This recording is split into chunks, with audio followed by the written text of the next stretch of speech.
Daniel's wedding ring cut into the center of my palm while my mother promised his estate to my sister.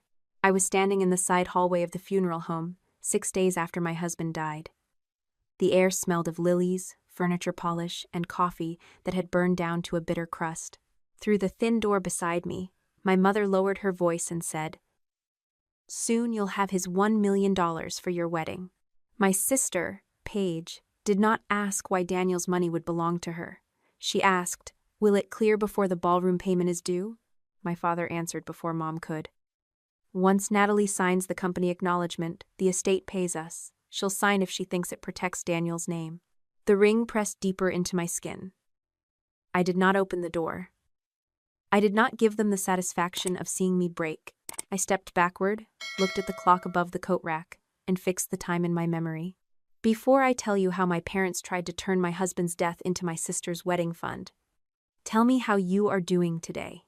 Stay with me, and please subscribe to the channel so you can follow what happened when I finally stopped protecting the people who had never protected me. At 11:43 that morning, my mother had promised away an estate that had not even entered probate. That detail mattered later. At the time, all I knew was that Daniel was gone. My parents were planning something behind a closed door, and I still had to walk back into a room full of people who expected me to thank them for coming. I released my fist slowly. Daniel's ring had left a pale circle inside my palm. I slipped it onto the chain around my neck, tucked it beneath my black dress, and returned to the viewing room. My father was waiting beside the closed casket. Martin Whitaker had built a construction company from one truck and a rented garage. At 66, he still carried himself like every room belonged to him. Even at my husband's funeral, he wore the same expression he used in business meetings, patient on the surface and irritated underneath whenever someone delayed him. He touched my elbow and guided me toward a quiet corner. "Natalie, we need one small signature before people start leaving." He held out a packet with a blue cover sheet. The title read, "Routine Company Property Acknowledgement." Daniel had worked for Whitaker Construction. The laptop, phone, and project files he used belonged to the company, so the title did not immediately seem strange. What did seem strange was my father bringing it to me beside Daniel's casket. "I'm not signing anything today," I said. "It's housekeeping. Daniel left us with a mess, and payroll is due Friday." My mother joined us, her hand settling between my shoulder blades as if she were supporting me. "Your father is trying to spare you the details," Elaine said. "There are questions about some vendors Daniel approved. Signing this lets the company handle them quietly." I opened the packet. My father's jaw tightened. He had expected grief to make me obedient. The first page concerned company devices and records. The second referred to unauthorized vendors.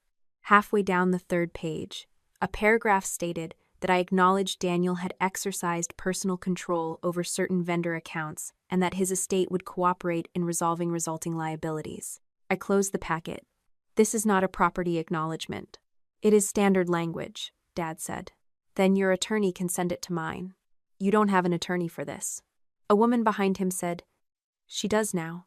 Marisol Vega stepped between us without raising her voice.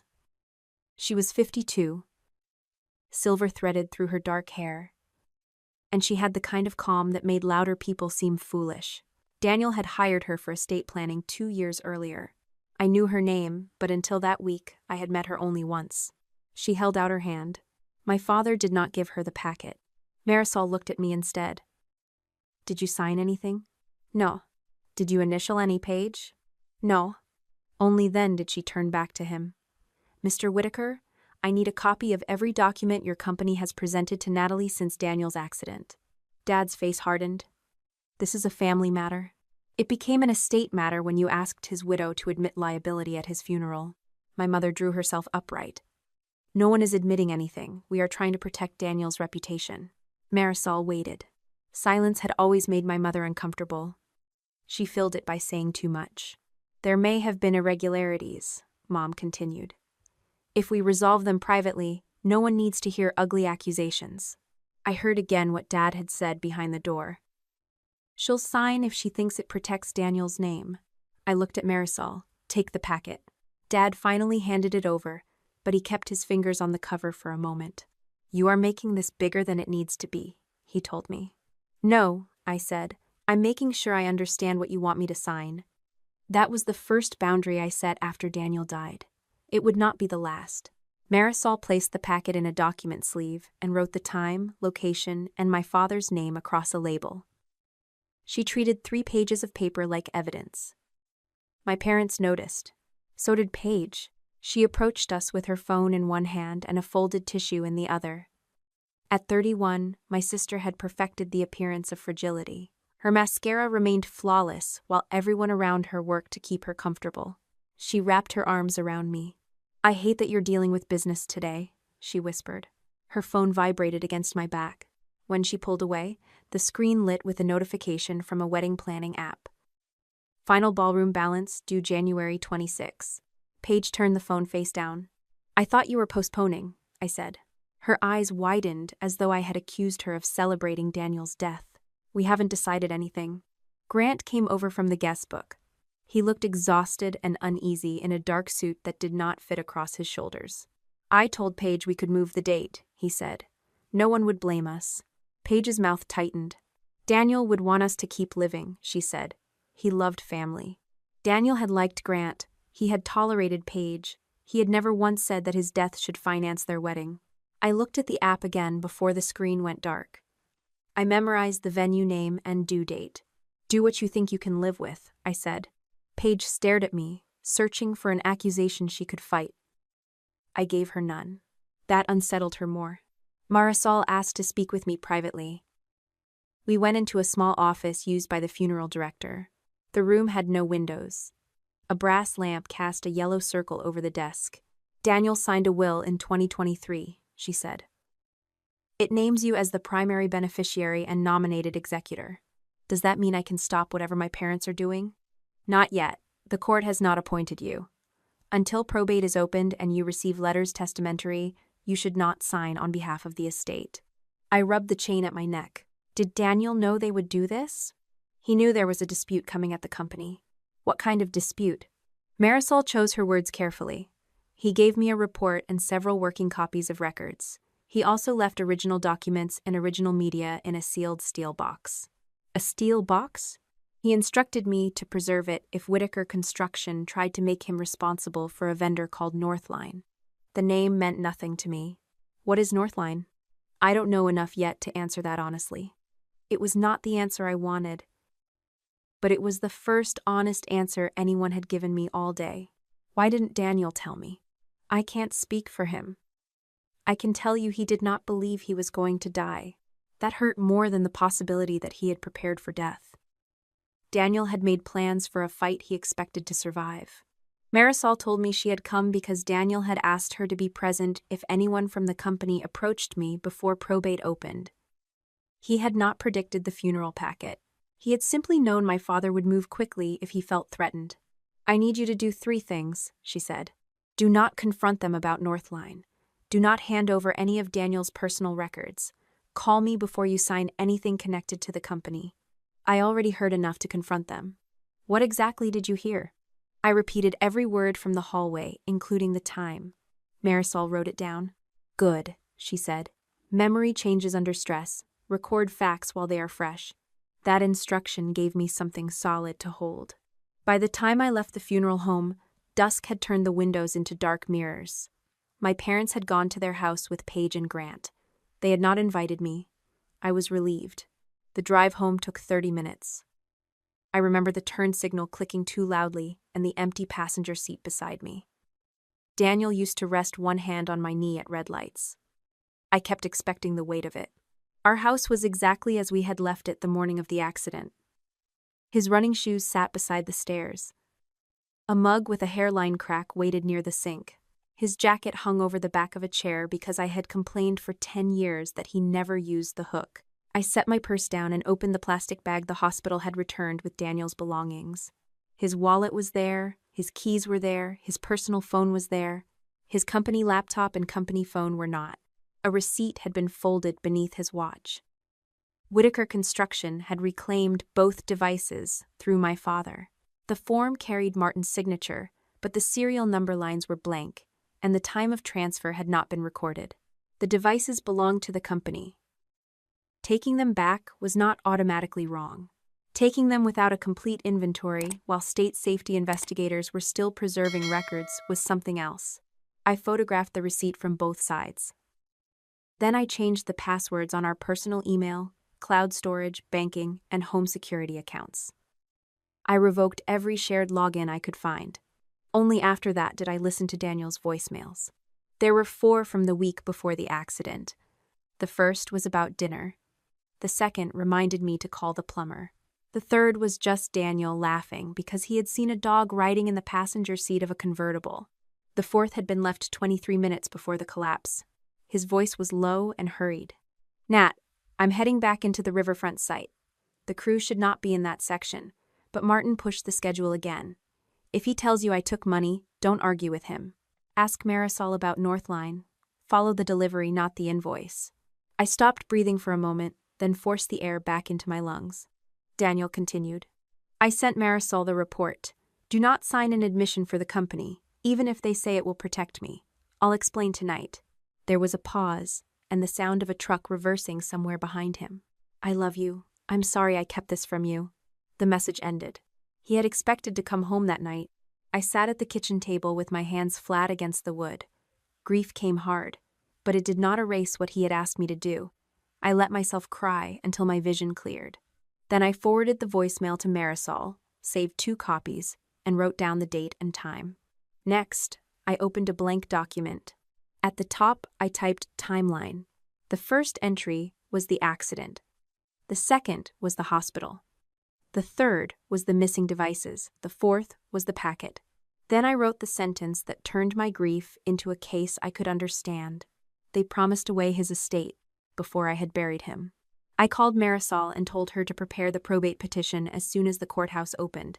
The next morning, she called before 8. "I finished reviewing the funeral packet," she said. "Natalie, there is a clause your father did not explain." I tightened my hand around Daniel's ring.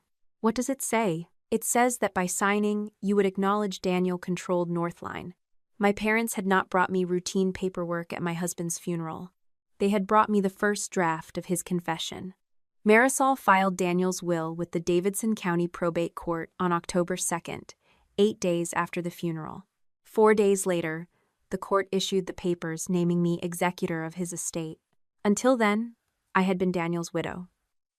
After that order, I was also the person legally responsible for protecting everything he had left behind, paying valid debts, challenging false ones, and making sure no one took advantage of the silence his death had created.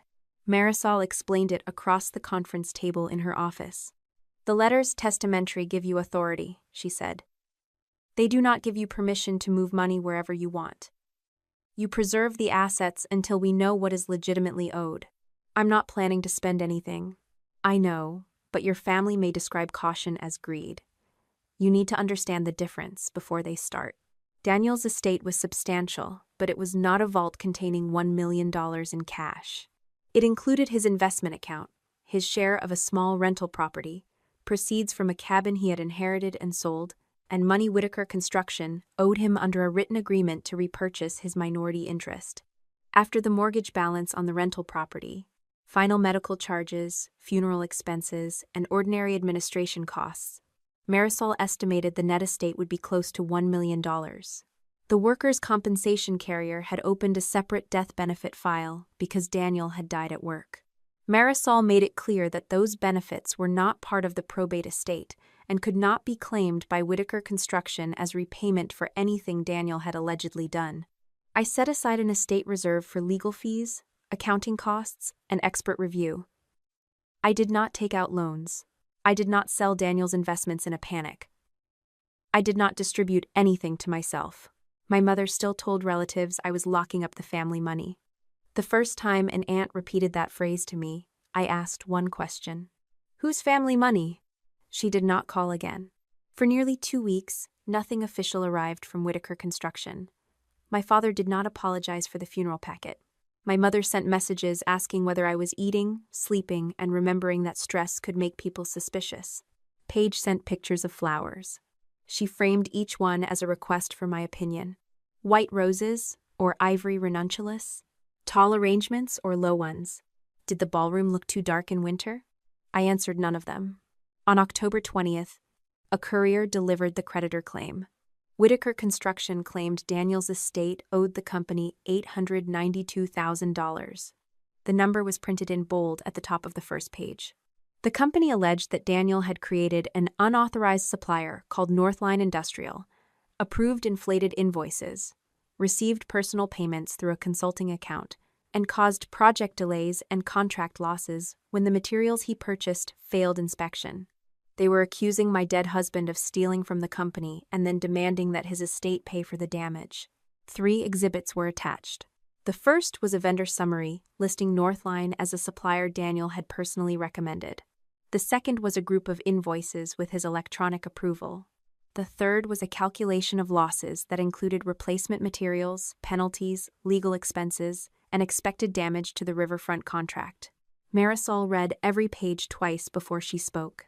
This does not mean they receive the money, but it stops me from closing the estate.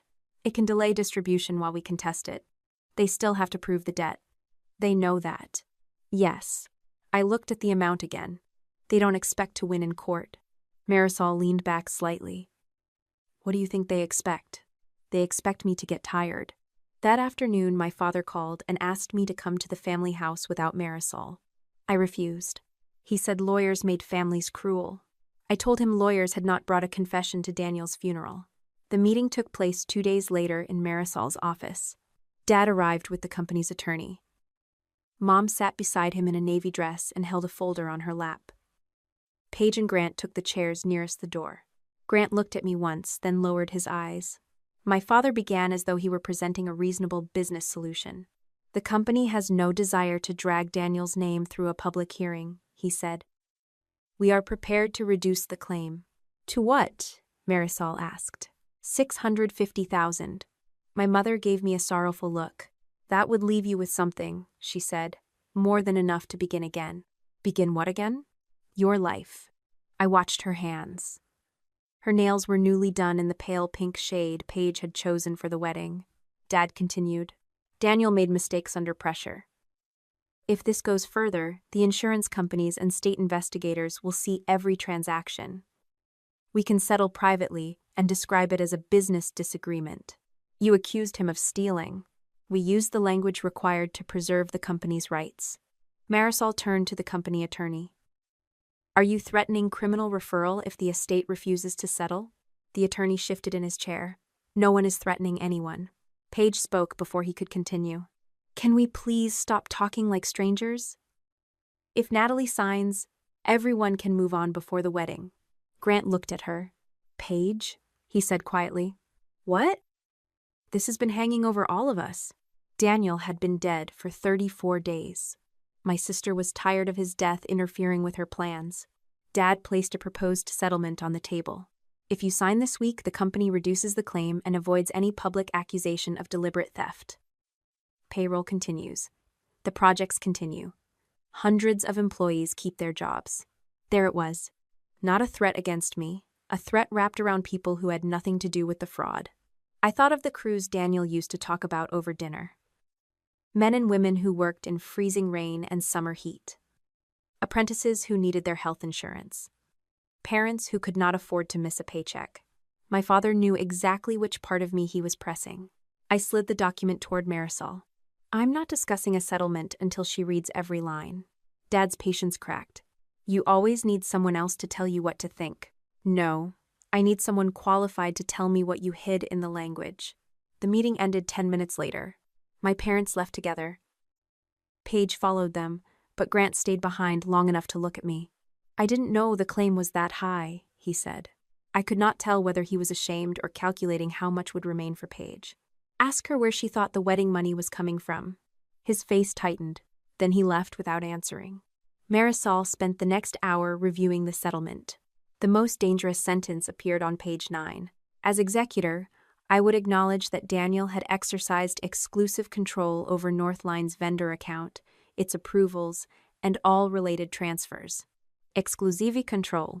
If I signed, my parents would gain more than $650,000. They would gain a statement from Daniel's legal representative saying he alone controlled the transactions. They could hand that sentence to the state safety investigators. They could give it to the company's insurer.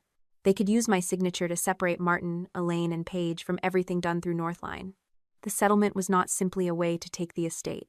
It was a way to make me help frame Daniel. I understand why they offered to reduce the amount, I said. They are buying an admission, Marisol replied. With his own money? Yes.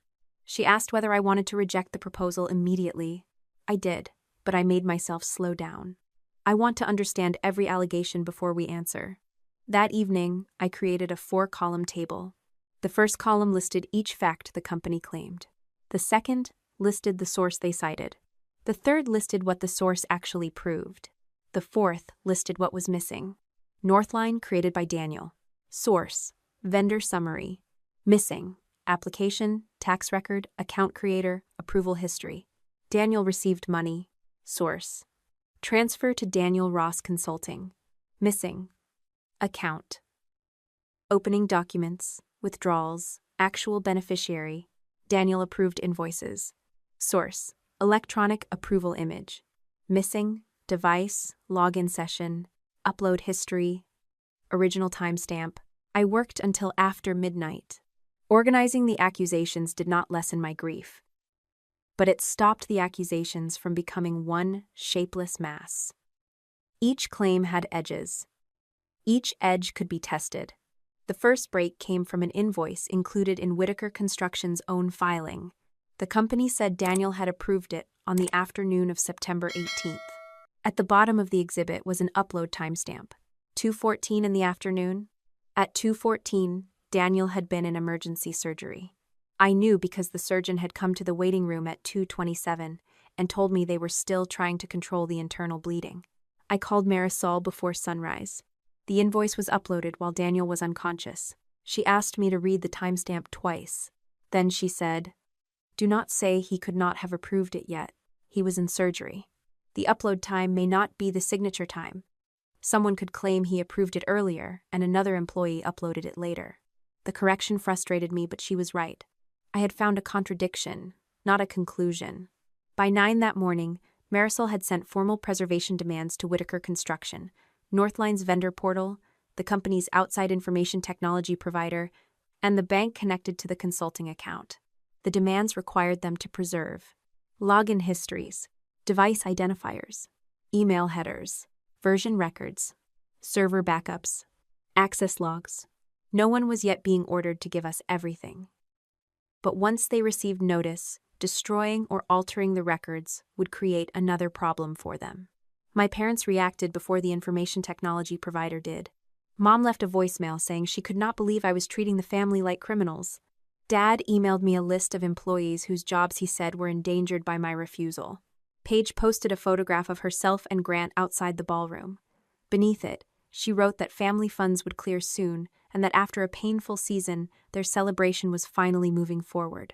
She deleted the phrase family funds within an hour. I had already saved it.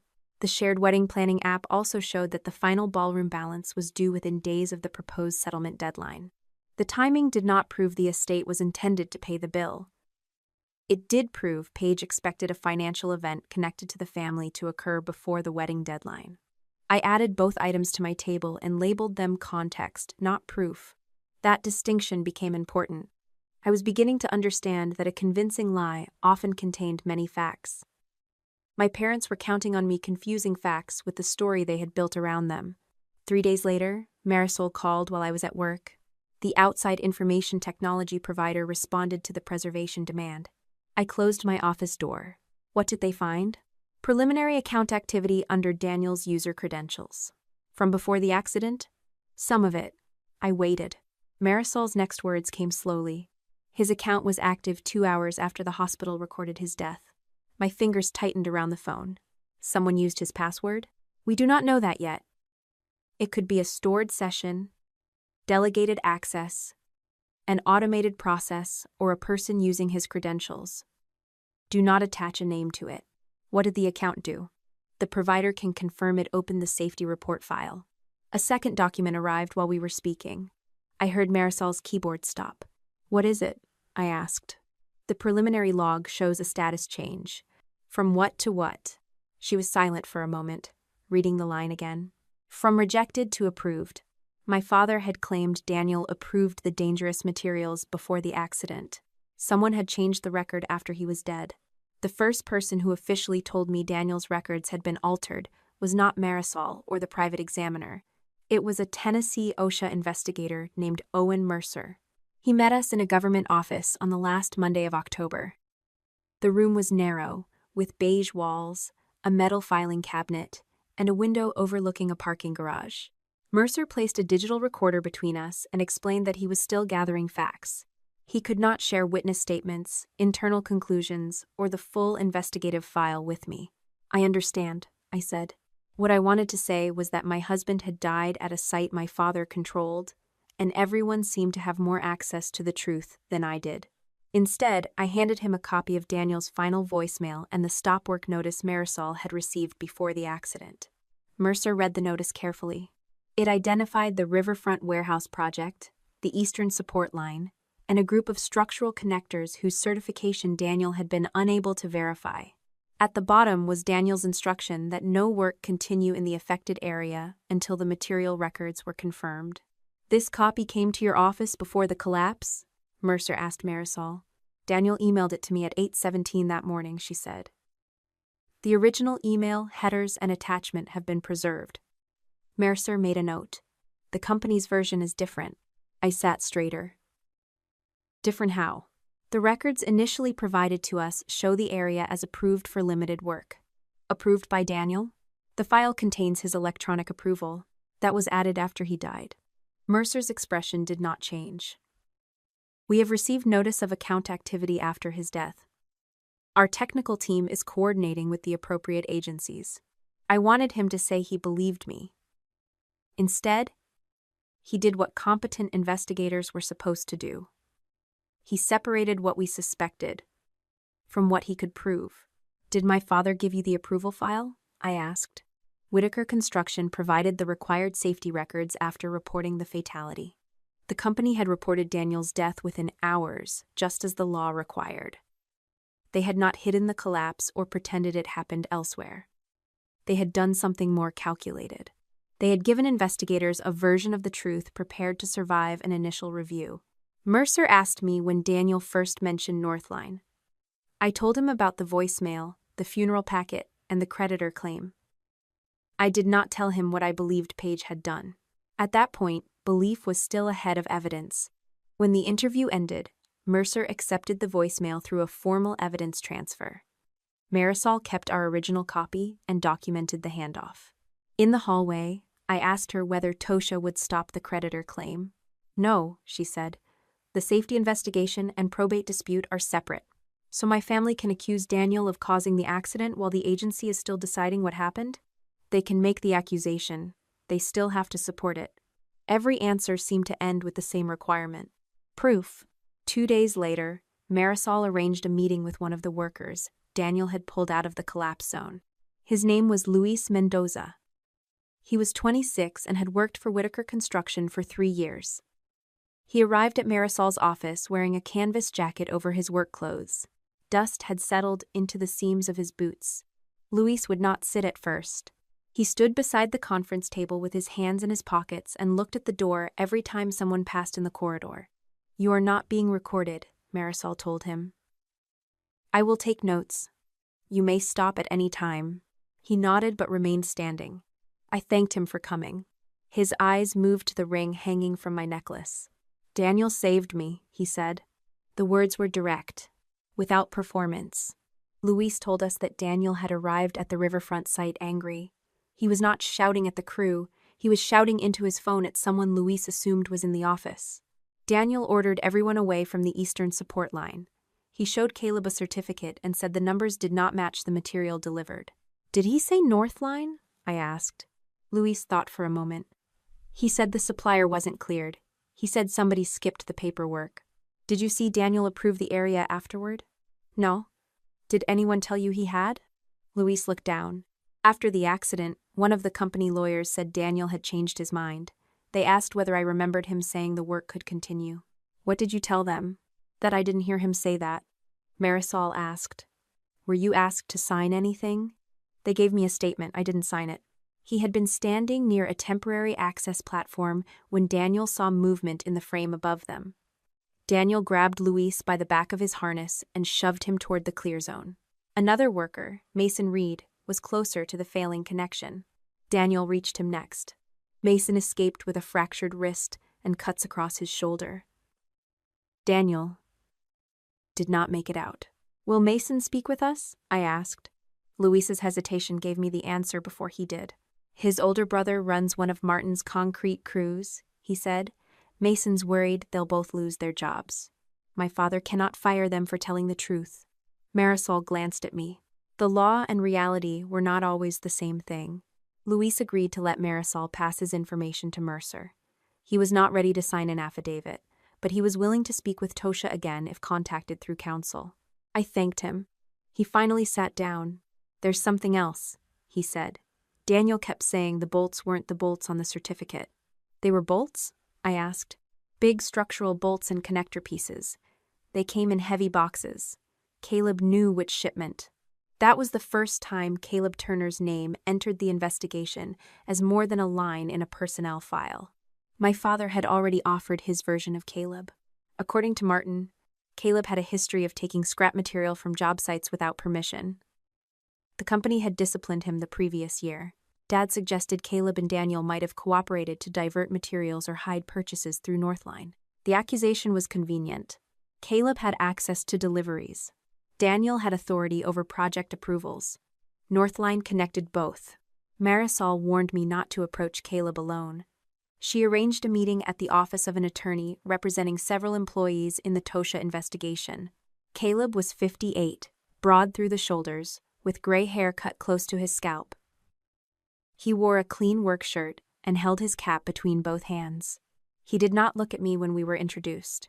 "I'm sorry about Daniel," he said. "Did you let the crew work after he stopped the job?" His head lifted. Marisol touched my wrist beneath the table, but I kept going. "Daniel told you the connectors were wrong." Luis heard him. "Yet people went back into that area." Caleb's jaw moved. "You think I don't know what happened? I think you know more than you told the investigators." His attorney said, "Natalie, we agreed this would be an information meeting, not an examination." I should have stopped. Instead, grief found the nearest target that was still alive. "My father says you and Daniel were stealing material together. You say nothing. One of you is dead, and the other one still has his pension." Caleb stood so quickly that his chair struck the wall. "My pension?" he said. "You think that's what I'm protecting?" He put on his cap. "My wife's insurance comes through that company. She starts another round of treatment in December. Martin knows it, Elaine knows it, everybody in that office knows it. I had not known." Caleb looked at me for the first time. "Daniel told me to clear the east line. I did. Martin called and said the notice was internal, the engineers were still reviewing it, and we could keep a limited crew on the west side. Then the schedule changed on the tablet. The east tasks came back active. Who changed them? I don't know. Did you send anyone back? I told 2 men to check staging near the boundary. Daniel arrived and saw them closer than they should have been." His voice roughened. "He got them out, I didn't." Caleb left before I could respond. In the elevator, Marisol said, "You confused fear with guilt." He still sent them back. "Yes." He stayed silent afterward. "Yes. And my father is using him." "Yes." Her agreement made the correction sharper. "People can fail Daniel without creating Northline," she said. "Your job is to learn which failure belongs to which person." I had treated Caleb as if the world contained only 2 categories: those who protected Daniel and those who betrayed him. The truth was less convenient. Caleb had obeyed an order he should have challenged. He had been afraid. His fear had consequences. That did not make him the architect of the fraud. I called his attorney the next morning and apologized without asking for anything in return. "I had no right to accuse him of stealing with Daniel," I said. "Please tell him I understand if he never speaks to me again." For 3 days, he did not. During that time, Tosha allowed Marisol, Leona Park, and me to view the restricted area from a designated safe perimeter. We could not touch material, enter the collapse zone, or interfere with the agency's control of the site. Leona was a structural engineer retained by the estate. She had spent 20 years evaluating connection failures and construction defects. She did not speak in dramatic conclusions. She pointed toward a row of exposed steel connections. The pieces at issue are not ordinary hardware, she explained. They are high-strength bolts and connector assemblies. They hold permanent structural members together. So, they were supposed to stay in the building? Yes. During construction, they also carry load as the frame is erected. A defective connection can fail before the building is complete or remain hidden after finishing work covers it. The river moved behind the warehouse, gray beneath the November sky. Wind pushed through gaps in the unfinished exterior and carried the smell of wet concrete and rust. A section of the frame had been stabilized with temporary supports after the collapse. The damaged beam had been removed, but scrape marks remained on the concrete where it had struck. I stopped at the boundary tape. Daniel had stood somewhere beyond it. My body reacted before my mind could turn the place into measurements and evidence. My knees weakened, and the ring beneath my coat seemed heavier against my chest. I did not cross the barrier. I did not ask anyone to let me closer. I stood there until I could breathe evenly again, then asked Leona what Daniel would have seen. She showed me photographs taken by Tosha on the day of the accident. One connector had fractured near the bolt hole. The metal surface looked grainy, where it had split.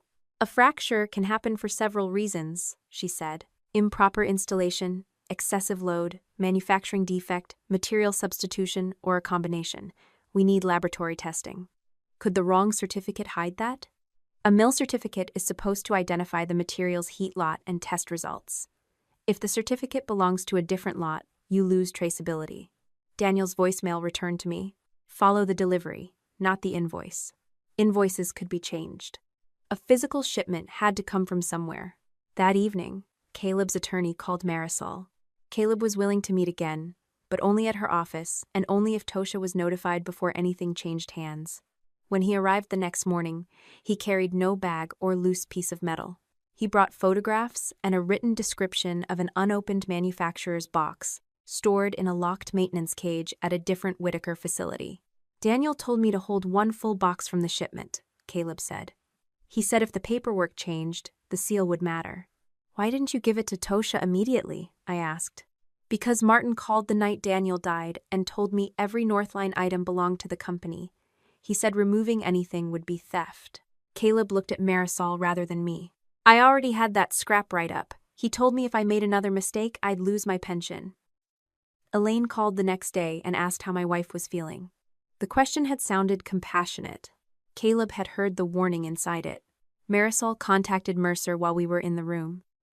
Tosha arranged for the box to be retrieved from the cage with Caleb present. The company was notified through counsel.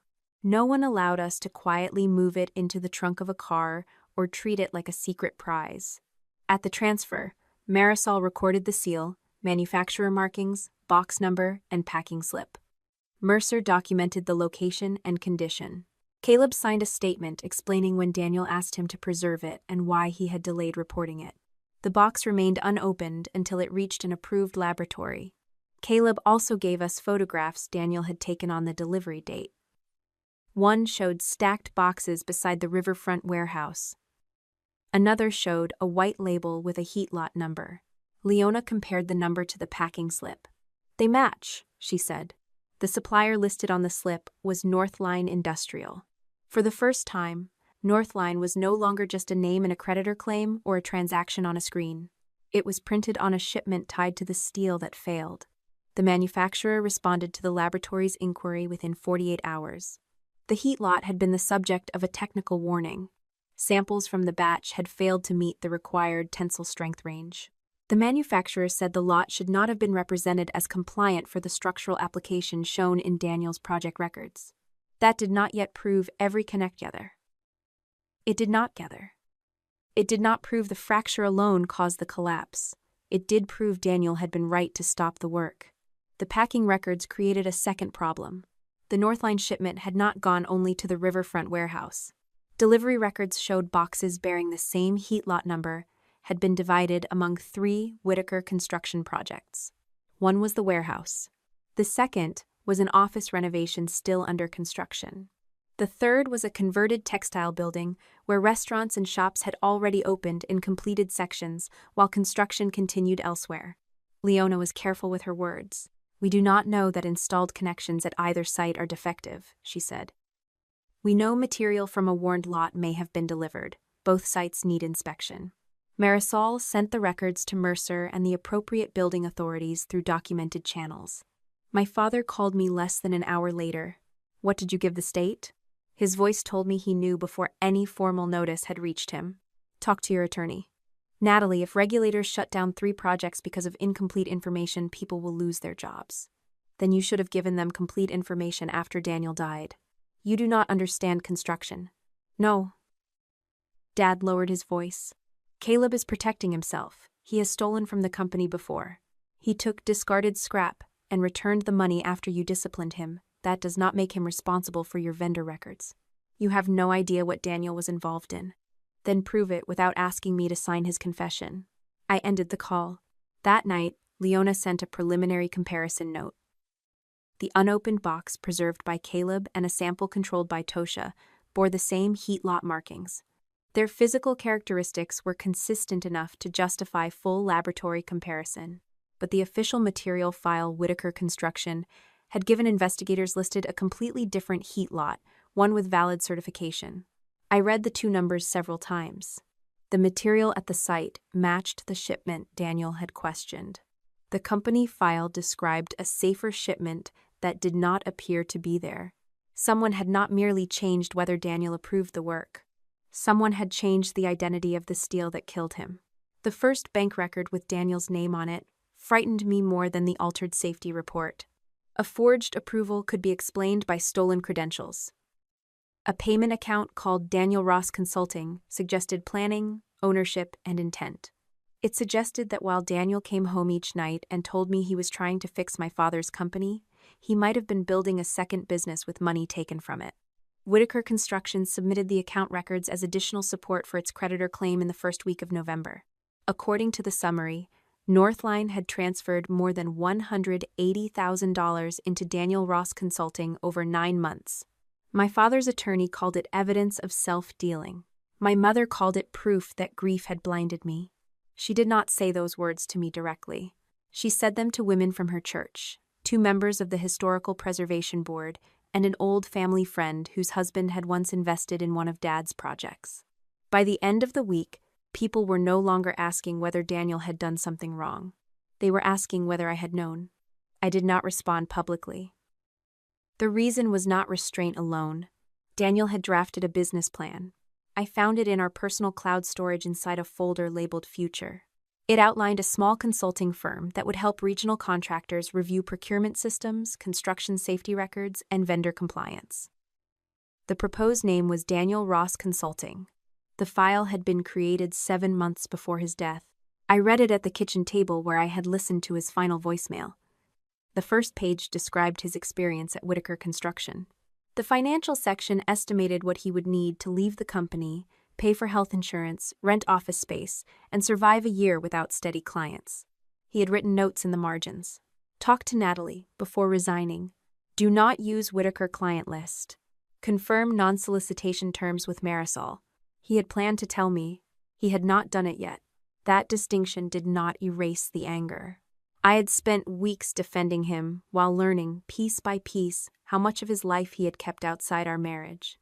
He had hired Marisol, preserved reports, prepared to leave my father's company, and created a plan that would change both our lives. I understood why he had been careful around Martin. I did not understand why he had been careful around me. That night, I took Daniel's ring from the chain and placed it on the table. "You should have told me," I said to the empty room. The anger was easier to hold than grief. Anger made Daniel feel close enough to argue with. I searched the rest of the Future folder and found an older project file from 2 years earlier. Daniel had saved a copy of a closeout report for a municipal parking structure. Across the top, he had typed a private note. "I won't sign another inaccurate summary." Below it was a paragraph he had removed from the official report. It described a temporary bracing problem that had delayed the project but caused no injuries. The final company version reduced the issue to a scheduling conflict. I sent the file to Marisol. She called the following morning. Daniel mentioned this project when he first contacted me, she said. Did he falsify the report? He signed a summary he believed was misleading. That is not an answer. It is the answer I can give before I review the complete file. Did he break the law? I do not know. I stood at my office window watching rain collect along the parking lot curbs. Everyone keeps telling me Daniel was protecting me. I did not say that. No, he did, without asking whether I wanted to be protected. Marisol let the silence remain. Finally, she said, You are allowed to be angry with him and still insist the evidence against him be real. That became the standard I used. I stopped asking whether Daniel was capable of keeping secrets. He was. I started asking whether the bank account proved he stole money. Through the contested probate proceeding, Marisol subpoenaed the account opening documents from the bank. The response arrived in an encrypted file 9 days later. The first page contained Daniel's full legal name, date of birth, social security number, and employee address from Whitaker Construction's personnel system. His electronic signature appeared at the bottom. At first glance, it looked genuine. The second page did not. The contact email was daniel.ross@rossconsulting.com. The letter that looked like a lowercase l in consulting was actually a capital I. The real domain Daniel had reserved for his future business used the correct spelling and had never hosted email. The bank's fraud department provided the internet address used during the application. It came from Whitaker Construction's office network on a Tuesday afternoon when Daniel's site access record and a client meeting calendar placed him 40 miles away. The signature image had also been pasted at a different resolution from the rest of the application. A bank employee could not tell us who opened the account. The records established only that someone used Daniel's personnel information, a deceptive email address, and Whitaker Construction's network. It was the first clear sign that Daniel Ross Consulting existed in two forms. One was a real plan Daniel had created but never launched. The other was an account someone built around that private truth. They knew enough to make the lie believable, I told Marisol. Yes. Who had access to his business plan? We do not know that they saw the plan. They used the exact name. Daniel may have mentioned it at work. The domain registration may have been discoverable. His computer may have been accessed. Every answer widened the group of possibilities. I wanted one name. Evidence gave me access patterns instead. The bank records showed the account received money but made no direct payments to Daniel's personal accounts. Most transfers moved onward within 48 hours. The destination descriptions were vague: consulting retainers and event services. Marisol subpoenaed those accounts too. While we waited, April Monroe contacted her. April managed inventory, accounting, and vendor documentation at Whitaker Construction. I had seen her at Christmas dinners and company picnics for years. She was quiet, precise, and usually seated near the edge of a room with a calculator or stack of receipts in front of her. She agreed to meet us at a 24-hour diner outside downtown after her shift. She brought her own attorney. The diner smelled of fryer oil and maple syrup. April chose a booth where she could see the front door. I'm not here because I suddenly got brave, she said before Marisol could begin. I'm here because I heard Martin is blaming Caleb. She removed a folded sheet of paper from her purse. It was not a stolen company document. It was a list she had prepared from memory and from records already produced through formal channels. Northline never completed vendor onboarding, she said. No signed tax form, no current insurance certificate, no reference check, no approved banking verification. How did it get paid? I asked. A temporary vendor code. Who could create one? Controller Access or Finance Administration. Paige was the company controller. April looked down at her coffee. Paige told me Daniel approved Northline verbally because the riverfront job was behind schedule. She said the tax paperwork would follow. Did you ask Daniel? I emailed him. What did he say? He asked what Northline was. That email had not appeared in the records Whitaker Construction gave Tosha or the probate court. April had not saved a private copy, but she remembered the subject line and approximate date. Marisol could request it from the company's archived email system and outside provider. Why didn't you stop the payments? I asked. I froze the vendor once. What happened? A line came to my desk. My mother had no official finance role. She served as director of community relations and attended executive meetings whenever she believed the family image was involved. April wrapped both hands around her mug. She asked how my son was doing in the apprenticeship program. Then she reminded me that layoffs usually started with the newest hires. Did she threaten you? Not in words I could put in a complaint. That was how Elaine operated. She rarely gave people a sentence they could quote. She placed two facts beside each other and let fear connect them. April reactivated Northline. I told myself Daniel would review it, she said. Then the money kept moving. Did Caleb have access to any of this? No, Caleb could confirm delivery and assign material to a job. He couldn't create a vendor, change banking information, or approve payments. Marisol asked April to explain the permissions in ordinary language. She drew 3 boxes on a paper napkin. Caleb could receive. Daniel could approve technical use and certain project costs. Finance could create the vendor and release the money. Could Daniel have done all 3 through someone else's access? I asked. Anyone can steal a password, April said.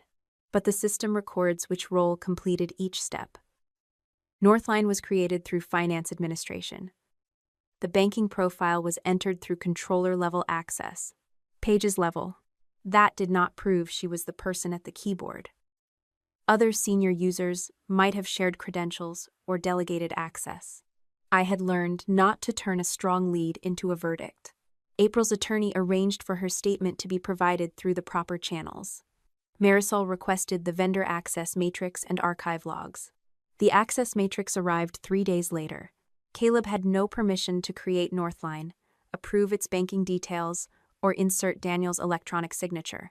His old scrap violation made him an easy suspect, but the financial system excluded him from the core transactions. I called him after his attorney approved the contact. The access records clear you from creating the account, I said. They clear me from that. He did not ask for praise. I still sent men back after Daniel stopped the work. I know. I keep thinking if I had told Martin no, Daniel wouldn't have gone into that section. I did not tell him it was not his fault. That would have been another form of dishonesty. You should have refused, I said. My father should never have ordered it. Both things can be true. Caleb was quiet. Then he said, Daniel told me something when we checked the shipment. He said invoices are stories people write after they decide what they want a purchase to look like. I remembered the voicemail. Follow the delivery, not the invoice. Yes, Caleb said. That was it. The delivery had led us to the steal. The money led somewhere else. The first complete transfer record arrived in the middle of November.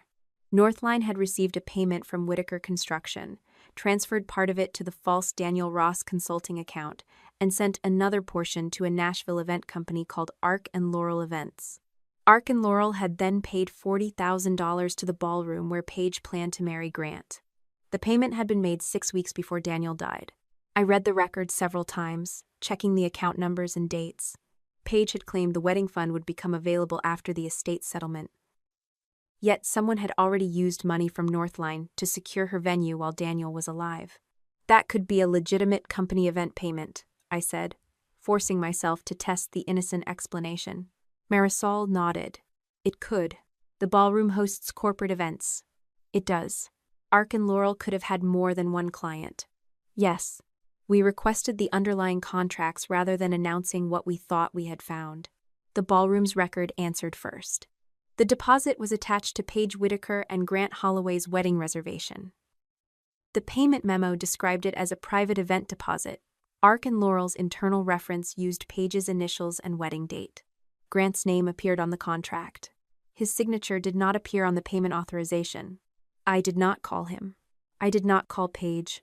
I added the record to the evidence table and waited for the rest of the subpoena return. The Northline account opening file arrived late that Friday afternoon. The company had been registered through an online business service using a mailing address in East Nashville. At first, the address looked unremarkable. 1 unit in a renovated apartment building. Marisol searched county property and utility records. The lease had once been held by Paige Whitaker. She had lived there for 18 months before moving back into my parents' house. The registration date fell 3 weeks before Northline received its first payment. Marisol placed the record beside the ballroom deposit. "This is a connection," she said. "It is not yet proof she operated the company." I stared at Paige's old address beneath Northline's name. My sister had cried at Daniel's funeral. She had hugged me while a wedding deadline glowed on her phone. She had asked me to sign the settlement so everyone could move on. Until that moment, I had believed Paige was accepting stolen money because my parents had trained her never to question what they gave her. The address forced me to consider something worse. Paige might not have been waiting for their plan to save her wedding. She might have helped create it before Daniel died. Paige's old address connected her to Northline, but Marisol would not let me call it proof. "An address can be copied," she said. "It can stay on an old account. Someone can choose it because they know she once lived there. She was the company controller. That makes the connection important. It does not tell us who created the registration." I understood the distinction. I hated it anyway. By the middle of November, every piece of information seemed to arrive with a warning label. Strong did not mean complete. Suspicious did not mean admissible. A fact could point directly at someone and still stop short of proving that person had acted. The forensic examiner retained through the estate gave us the clearest example. He confirmed that Daniel's company account had opened the Riverfront Safety Report 2 hours after the hospital pronounced him dead. The same session changed the report's status from rejected to approved. The internet address came from the hospital's guest network. I stared at the line in his report. Paige was at the hospital. So were dozens of visitors, employees, contractors, and patients' relatives, Marisol said. "A guest network address identifies a network, not a person," the examiner agreed. The log told us where the session originated. It did not tell us who had touched the keyboard. Marisol sought subpoenas for the hospital's visitor area security footage, parking records, and guest network device logs. None of that came from Daniel's medical chart. His treatment records remained separate. We were looking only for security and technical information created in the public areas of the building. Mercer asked the hospital to preserve the same data for the safety investigation. By then, the account alteration had also been referred to investigators reviewing possible computer fraud and evidence tampering. The records arrived in pieces. The first piece was the inventory trail for Daniel's company equipment. My father had signed the receipt showing he reclaimed Daniel's laptop and phone. A parking camera at the hospital showed him placing a black laptop bag inside a Whitaker Construction SUV shortly after he arrived. That act alone proved nothing. The devices belonged to the company, and recovering them after an employee's death could have been ordinary procedure. The next camera angle made it less ordinary. At 3:12 that afternoon, Paige left the family waiting area, crossed the visitor entrance, and walked toward the company SUV. 18 minutes later, she came back carrying the black laptop bag. She told a hospital security officer that she needed to retrieve company property for her father. The officer noted the interaction because Paige had asked which lobby had the strongest guest Wi-Fi. Marisol read that sentence twice. "Still not proof she changed the report," she said. "No, but it explains how Daniel's laptop reached the hospital network." The guest network records identified a device with the same hardware address later found in Whitaker Construction's inventory backup. It connected during the period Paige was away from the family room. The examiner then matched that device to the session that opened Daniel's account. The login did not require someone to type Daniel's password. His laptop still held a remembered session cookie. Opening the safety system triggered a secondary authentication request through the company's vendor portal. That approval went to a token registered to a phone number ending in 4821. I knew the number. Paige had used it for years. April confirmed it was also the number attached to Paige's controller profile in the vendor system. The chain was no longer one suspicious internet address. It was Daniel's laptop, the hospital network, the 18-minute window, and Paige's authentication token. I should have let Marisol and the investigators continue. Instead, I asked Paige to meet me. Part of me still wanted an explanation that would place her beside the wrongdoing rather than inside it. I wanted her to tell me Dad had ordered her to collect the laptop, that Elaine had taken her phone, that she had approved a request without understanding what it changed. That hope was not innocence. It was habit. For most of my life, Paige had made a bad choice, cried, and waited for someone else to identify the person who had pressured her. I had helped do it more times than I wanted to remember. We met at a quiet coffee shop near Belmead. Paige arrived in a cream coat with her hair pulled back. She looked tired, but her wedding planning binder was sticking out of her tote bag. She did not order anything. "You told Grant I stole your old address to frame you," I said. Her face tightened. "He had a right to know you were coming after me." I asked him where the wedding money came from. "You made it sound criminal. Was Northline registered at your old apartment?" "I haven't lived there in years." "That wasn't my question." She looked toward the front window. "Dad's company used addresses connected to family members all the time. Storage, mail, temporary registration. I didn't handle every form." "You had controller access. So did other people. Did Dad ask you to retrieve Daniel's laptop at the hospital?" Her eyes returned to mine. "What does that have to do with anything?" "Did he?" "Yes, the company needed its property." "Why did you ask about the guest Wi-Fi?" "I had vendor payments waiting. Daniel had just died, and Dad was trying to keep 120 people employed." The answer came too quickly and contained more detail than I had offered. "What did you approve from Daniel's laptop?" Paige's expression changed. Not much. A pause, a tightening around her mouth. Then tears filled her eyes. "You waited until Daniel was dead to turn me into your enemy." "I'm asking what you did." "I did inventory. I checked pending items. Dad told me the company could collapse if we lost access to the project files." "Did you use the token attached to your phone?" She pushed back from the table. "You subpoenaed my phone?" "I didn't say that." "You're investigating me while Mom is trying to keep the family together and Dad is trying to save the company. You don't care what happens to anyone but Daniel. He died because someone changed the truth, and you've decided it had to be me." "I haven't decided anything. I'm giving you the chance to explain." Paige wiped her face and stood. "No, you're giving me the chance to confess to whatever story your lawyer built." She left the coffee shop without touching her wedding planning binder. I sat alone for several minutes, replaying the conversation. The moment I reached Marisol's office, I told her exactly what I had asked. She did not raise her voice. "You disclosed the laptop and the token?" I did not tell her about the device identifier. "You told her enough to know where the investigation is going." I thought she might cooperate. "You hoped she would make you feel better about suspecting her." The accuracy of that hurt. The next morning, Paige reported her phone damaged. According to her attorney, it had fallen into a sink while she was washing makeup brushes. She replaced it before investigators could arrange a voluntary inspection. The original device was not recovered. My mistake did not destroy the case. Preservation notices had already reached the mobile provider, the vendor platform host, and the outside information technology company. They retained token registration records, authentication events, and cloud backups independent of Paige's phone.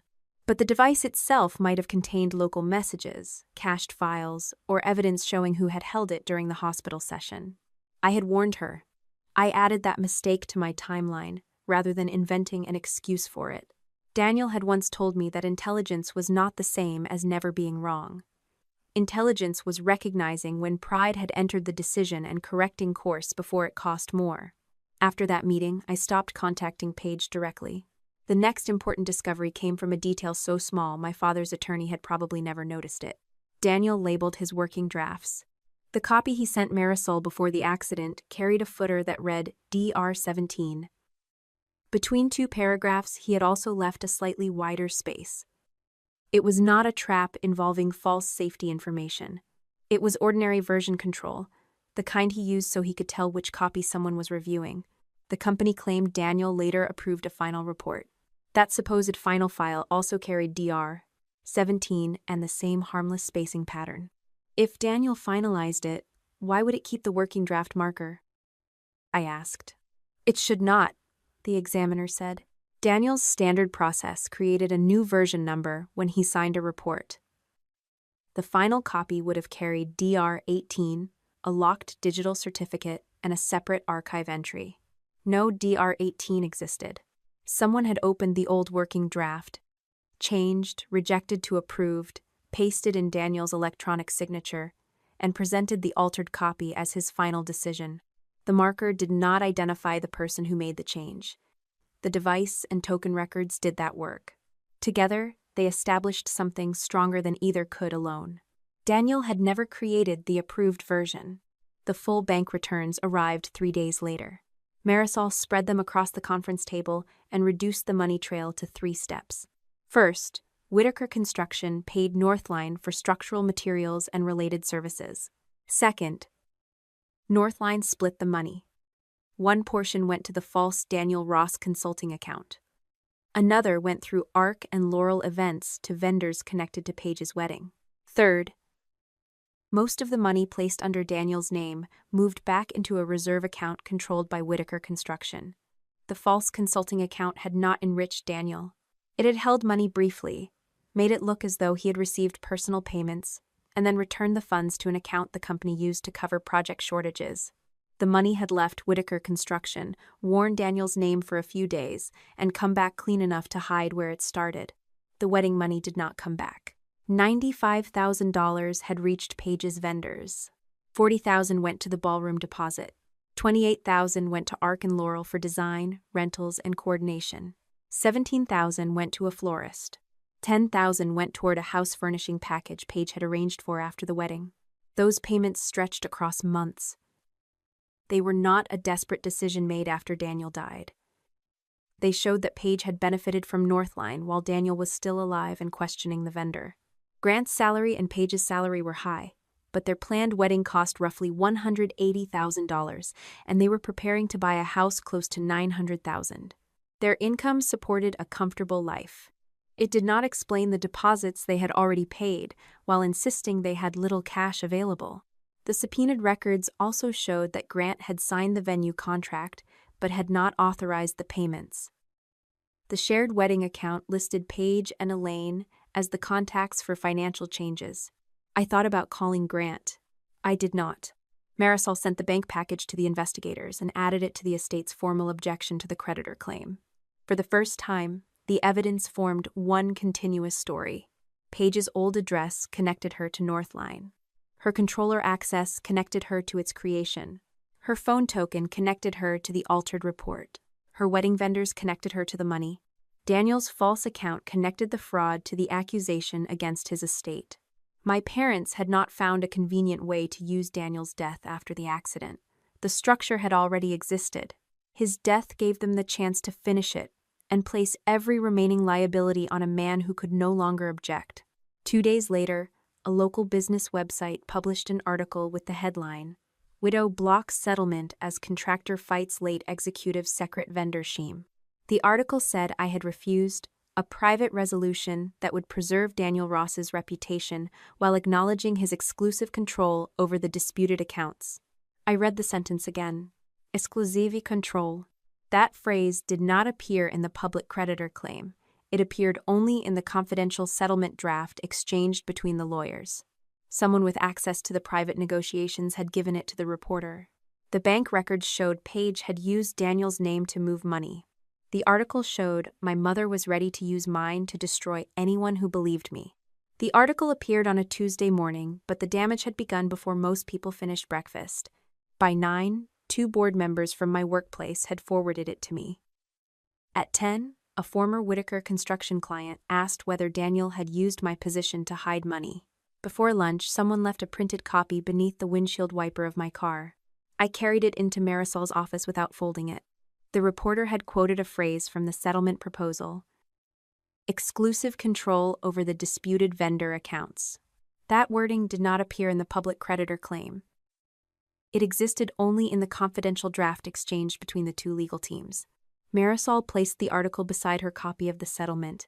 6 people received this exact version, she said. 2 on our side, 4 on theirs. Can we prove who leaked it? Not yet. She created a written log of every recipient, the date the file had been sent, and the electronic addresses used. Then she issued preservation demands covering email accounts, document sharing logs, and communications with the reporter. I opened my laptop and wrote a response. Daniel did not control Northline. His account was used after his death. Money from Northline paid my sister's wedding vendors. The company altered his safety report while he lay dead in a hospital. Every sentence was true. Marisol read the draft and closed the screen. If you publish this, Paige knows exactly which financial records we have. Elaine knows we traced the settlement leak. Martin knows the safety report is now connected to the estate investigation. They are calling Daniel a thief.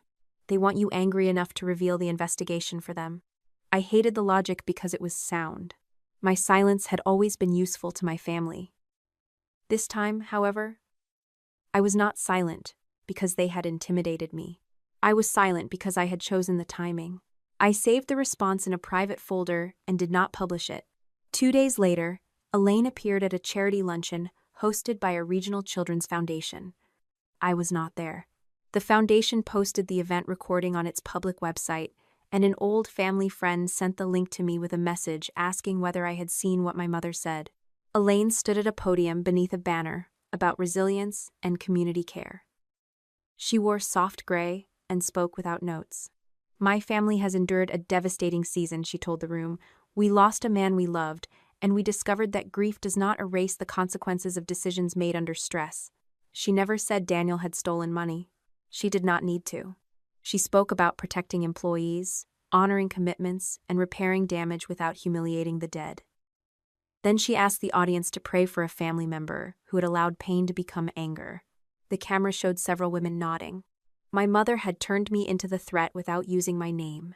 I watched the recording twice. The first time, I heard the accusations. The second time, I studied the construction. Daniel had made decisions under stress. My parents were repairing damage. I was acting from anger. Elaine's version gave every person in the room a role they already understood. Martin was the burdened employer. Paige was the grieving bride. Elaine was the mother holding everyone together. I was the widow refusing peace. She had always been skilled at making cruelty sound like concern. When Paige failed a class in high school, Mom told people the teacher lacked compassion. When Dad fired an employee who questioned his accounting, Mom described the man as unstable. When I stopped attending Sunday dinners after Daniel and Martin began fighting, Mom said marriage had made me distant. She did not invent facts from nothing. She arranged them until only one conclusion seemed polite. I downloaded the public video, saved the page address and upload date, and sent both to Marisol. Then I went back to work. That choice became harder after Caleb delivered a recording from an employee meeting at Whitaker Construction. He had attended the meeting and recorded it openly on his phone because several workers were joining by video and the company had said employees could keep notes. His attorney transferred the original file to Marisol with the date, device information, and Caleb's statement. Martin's voice filled the conference room speakers. The company remains committed to payroll, he told the employees. But outside legal attacks are freezing funds we need to operate. No one in the recording said my name at first. Martin waited until someone asked whether the creditor dispute could close the company. Then he answered, Daniel's estate is refusing a reasonable resolution. Until that changes, every paycheck depends on how long the attack continues. A worker asked whether Martin meant me. Dad paused before saying, Natalie controls the estate. That was enough. Within 2 days, 3 employees sent me messages asking whether I planned to take their health insurance away. Caleb's hours were reduced. April's son was removed from the apprenticeship schedule and told there was no work available for new hires. Martin did not fire either of them. He did not write that they were being punished for cooperating. The changes were presented as ordinary cost-cutting. The timing made the message clear. I took the recording to Marisol. If I withdraw the claim objection, what happens to the employees? The company receives leverage over the estate. It does not guarantee payroll. What if I agree to a temporary payment? You would be financing the people who filed a false claim against Daniel. I'm asking whether there is a way to protect the workers without protecting my parents. Marisol considered that before answering, not through a private payment to Martin. If the company becomes insolvent, employee protection has to come through a structured process, lender oversight, or a sale. You cannot personally manage a company you do not own. I knew that. Still, part of me had wanted a clean option in which I paid enough to keep the innocent people safe while continuing the fight. There was no clean option. I sent one written statement to the employees who had contacted me. I did not discuss evidence or blame. I said only that Daniel's estate had not frozen company payroll, had not sought control of operating accounts, and had not requested layoffs or reduced hours. After that, I stopped responding. Martin wanted every worker to see me as the person choosing whether they ate. I refused the role. The next pressure point was Luis Mendoza. He had agreed to speak with Tosha again about Daniel ordering the crew out of the eastern section. Before the interview, his attorney called Marisol and said Luis no longer remembered hearing a stop work instruction. The change was like too specific to be ordinary fear. I asked whether we could speak with him. Not directly, Marisol said. His attorney asked us not to contact him. 3 days later, Luis's attorney delivered a voicemail Luis had preserved from Elaine. My mother's tone was warm. Luis, I heard your brother may be moving into a permanent position with the concrete division. That would be wonderful for your parents. Stability matters so much after an accident. Health coverage, steady hours, all the things families depend on. She paused. I also hope no one is pressuring you to remember things differently than they happened. Daniel was under tremendous strain. And grief can make people certain about conversations they only partly heard. Your family has already been through enough. There was no direct threat. Elaine did not tell him to lie. She did not mention firing his brother or canceling insurance. She placed employment, health coverage, and memory in the same message and trusted Luis to understand. Marisol transferred the voicemail to the investigators with its original file information and Luis's written account of when he received it. Is that witness intimidation? I asked. It is evidence of pressure, she said. The investigators will decide how it fits with the rest. We do not name a crime before the facts support it. Luis did not return to his original statement immediately. That hurt. But I understood him better than I had understood Caleb. My mother's weapon was not simply fear. It was the belief that accepting harm was the responsible choice when other people's security depended on your silence. I had lived under the same belief for years. By early December, I was sleeping 3 or 4 hours a night. I worked all day, reviewed records in the evening, and woke before dawn to replay details I could not change. I missed a deadline at my job for the first time in 6 years. The error was small. I had approved a vendor report without attaching the final supporting page, and a colleague caught it before it went forward. No one was harmed. That did not stop me from sitting in my office after everyone left, staring at the missing attachment as though it proved I could no longer trust myself. My supervisor closed the door behind her. You need time off, she said. I need to finish this review. You finished it. You are still sitting here. I looked at the page. Daniel had hidden parts of his work from me because he thought he could contain the problem. I had spent weeks condemning that choice while doing the same thing with my grief. I took 2 personal days and made an appointment with a grief counselor. Her office had a blue chair, a box of tissues I refused to touch, and a clock that made each silence measurable. She asked what I feared would happen if I stopped working on the investigation for 1 day. They will change the story. Who? My parents. The company. Anyone who finds their version easier. And what happens if you keep working every minute? I stay ahead of them. She waited. I heard how impossible the answer sounded. The investigation could clear Daniel. It could not remove the fact that he had kept secrets from me. It could not return the 10 years we had shared or give me the conversation he had promised after leaving the riverfront site. I had been using the evidence to avoid a different question. Was I angry with a dead man?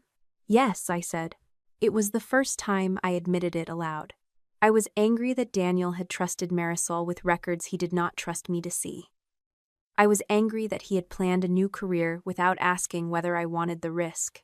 I was angry that his last message left me with instructions, instead of a goodbye I had known was final. None of that made the creditor claim true.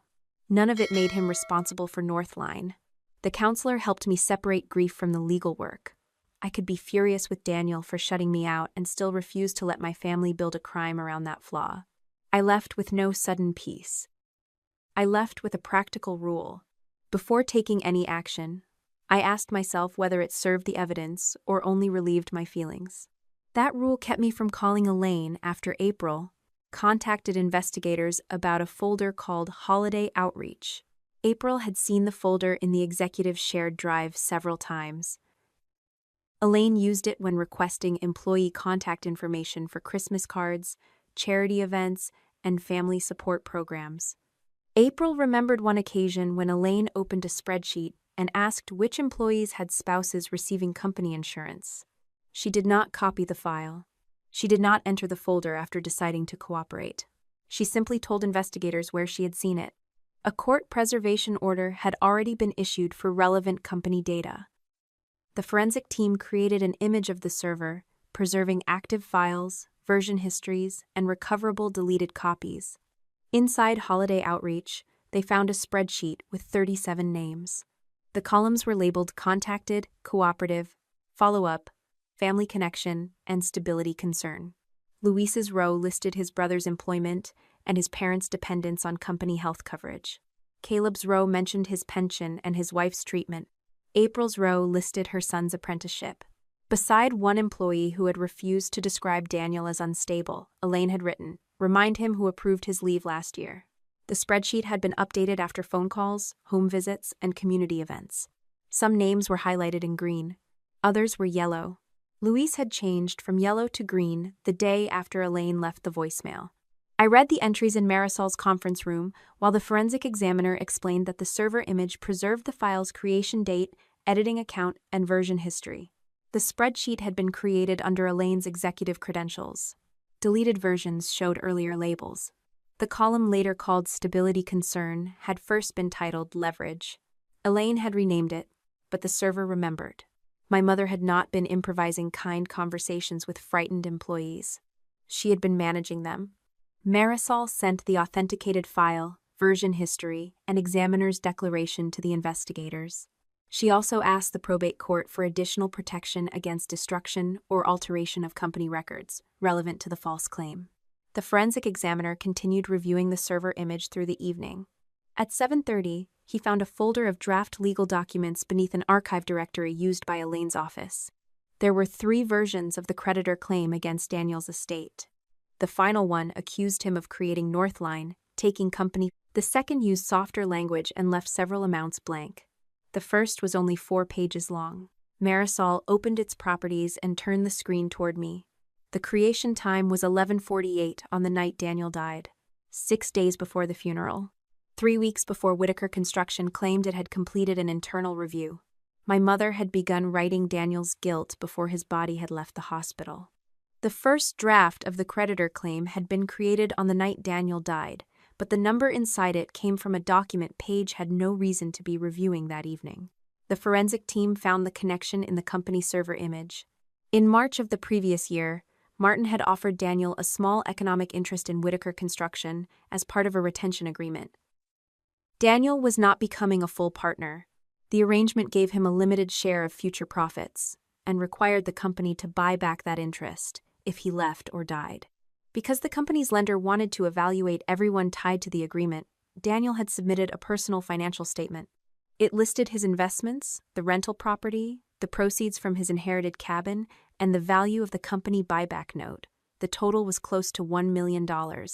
Paige had accessed that statement 3 times through her controller account. The first access occurred during the original review in 2024. The second happened several months later when the company renewed its line of credit. The third happened at 10:56 on the night Daniel died. At 11:12, Paige forwarded the statement to Elaine's executive account. At 11:48, my mother created the first draft of the creditor claim. The timeline was not an assumption built from similar numbers. The server preserved the access log, forwarding header, attachment identifier, and file history. Paige had handed my mother the value of Daniel's estate while his body was still at the hospital. I sat across from Marisol as the forensic examiner walked us through each entry. Could Paige argue she sent it for insurance or payroll purposes? I asked. She can explain her reason, he said. The records only establish what she accessed, what she forwarded, and when. Marisol turned to me. The draft claim then used figures taken from that statement. That creates the link Elaine tried to hide. The first draft did not yet mention the final loss calculation of $892,000. It said only that Daniel's estate contained sufficient assets to reimburse the company, and that immediate action was required before Natalie obtained control. Before I obtained control, I had been sitting beside Daniel's hospital bed when my mother began drafting a plan to reach his assets before the court appointed me executor. I had spent weeks asking whether Paige understood the purpose of the creditor claim. The server answered part of that question. She knew exactly how much money Daniel had. Grant answered another part 6 days later. He called Marisol's office rather than calling me directly. He said the lender reviewing the house he and Paige planned to buy had requested updated proof of funds. Paige had given him a letter stating that a family reimbursement would be available after the estate dispute was resolved. Grant wanted to know whether the letter was true. Marisol arranged for us to meet in her conference room. He arrived alone, carrying a folder from the mortgage lender. His wedding was less than 5 weeks away, but he looked less like a groom than a man who had discovered the floor beneath him was not attached to anything. He placed the letter on the table. It had no bank name, escrow number, or attorney verification. It was a statement signed by Elaine saying Paige would receive family funds after the resolution of a business reimbursement involving Daniel's estate. "Did Daniel ever promise you money?" I asked. Grant rubbed his thumb along the edge of the folder. "Paige said he wanted to help us with the house. That wasn't my question." "No, Daniel never told me that." "Did you see a will, a gift letter, or a loan agreement?" "No." "Did you ask why his estate would owe Paige anything?" Grant looked toward Marisol as if hoping she would soften the question. She did not. "I thought it was connected to the company," he said. "Paige told me Martin had covered some of Daniel's business losses and the estate would reimburse him." "And Martin planned to give that money to her?" "That was what I understood." "You understood my husband had caused losses large enough to take most of his estate, but my father could still give part of the recovery to a wedding and a house?" Grant's face tightened. "When you say it that way, it sounds ridiculous." It sounded convenient the way Paige said it. He did not deny that. Grant earned a good salary. He was not a man who needed my family's money to eat or keep a roof over his head. He wanted the house, the ballroom, and the version of his future Paige had sold him. He had noticed that the numbers did not make sense and chosen not to ask because the answer benefited him. "I should have questioned it," he said. "Yes. I didn't know about Northline. I believe you didn't know the name." That was not the same as believing him innocent of every choice. He slid the proof of funds letter toward Marisol. "My lender has a copy. I wanted you to have one before Paige replaces it." Marisol accepted it through a documented transfer and asked whether he would provide a statement about what Paige had told him. Grant hesitated. "If I do this, there may not be a wedding. There may not be a mortgage either," I said. "You should decide which fact matters more." He agreed to give a limited statement. He would confirm the letter, the claim that Daniel had promised help, and his own failure to verify it. He did not become my ally that day. He became a man who had finally realized silence would not protect the life he wanted. Paige called me that evening. She asked to meet without lawyers. I said no. She asked whether Marisol could sit outside the room. I still said no. The final arrangement was a private meeting in Marisol's office, with our attorneys present but seated at the far end of the conference table. Paige's attorney objected to recording, so Marisol took written notes and confirmed the discussion in a follow-up letter. Paige arrived in a camel coat and carried no wedding binder. For several minutes, she talked about our childhood. She reminded me that Dad had taken me to job sites while she stayed home with Mom. She said teachers expected her to be as organized as I was. She described family dinners where Martin asked about my promotions and then told Paige she should learn from me. Some of it was true. Our parents had compared us. They had praised me for being capable and protected Paige by assuming she was not. I had sometimes enjoyed being the one people trusted. I had sometimes spoken to Paige as though she were younger than she was. Those were real wounds. They did not create Northline. "I know what it felt like to be compared," I said. "I'm asking what you did after Daniel found the connectors." Paige's eyes filled. "Dad was going to lose the company. That doesn't answer me. You think you understand him because you stayed away? You gotta build your own career while I was trapped there fixing everything. You were paid $145,000 a year to serve as controller. You think money means I had power? You had enough power to create a vendor." Her attorney shifted. Paige folded her arms. "Dad approved every major decision. Did he force you to use Daniel's account after Daniel died?" "I was trying to preserve project access. Did you know Daniel rejected the connectors?" She looked at me but did not answer. I waited. Paige began talking about the bank. Martin had guaranteed company debt with the family house. Elaine had promised the wedding vendors money. Employees would lose health insurance. Grant would leave if he discovered how unstable everything was. I let her finish. Then I repeated the question. Did you know Daniel rejected the connectors? Her face changed from grief to resentment. You always get to ask the clean question after everyone else has lived through the mess. That is still not an answer. You left the company. Daniel stayed and acted like he was better than everyone who couldn't walk away. He tried to stop unsafe work. He was going to report Northline. Was he wrong? Paige leaned forward. You don't understand what would have happened. The lender would have frozen the line. Dad would have lost everything. Mom would have blamed me. 120 people would have wondered why one mistake cost them their jobs. One mistake did not create the false account, change the report, and take money to wedding vendors. Her attorney told her not to respond. Paige ignored him. I can fix the money. How? You sign the settlement. After the wedding, I'll make sure part of it comes back to you. The proposal was so revealing that for a moment I said nothing. She thought the central problem was the amount I would lose. You want me to sign a statement saying Daniel controlled Northline. It doesn't have to be public. It will go to the insurer, the lender, the probate court, and the investigators. Those things can be handled. By changing another record? Paige flinched. I did not mention the hospital laptop, authentication token, bank trail, or server access. I had made that mistake once. I would not give her a map of the evidence again. Instead, I asked one final question. When Daniel gave you the chance to tell the truth, why didn't you take it? Her eyes sharpened. I had not told her I knew he had offered. Her attorney immediately ended the meeting. Paige stood, pulled on her coat, and stopped beside my chair. You've always needed me to be the bad sister so you can be the good one, she said. No, I replied. I needed you to be my sister. You decided that wasn't enough. She left without looking back. The next morning, Grant contacted Marisol again. He had reviewed the shared wedding planning account he and Paige used to approve vendors. Until then, he had focused on contracts and guest lists, while Paige and Elaine handled payments. After meeting me, he searched the archived messages. The app contained a voice memo Paige had sent to the wedding planner on September 22nd. Daniel had been dead for 4 days. His funeral was still 2 days away. Paige's voice sounded impatient rather than grieving. The estate settlement should clear the final balance. My parents guaranteed it. Don't release the ballroom date just because the transfer hasn't happened yet. The planner asked in a text whether the estate funds were confirmed.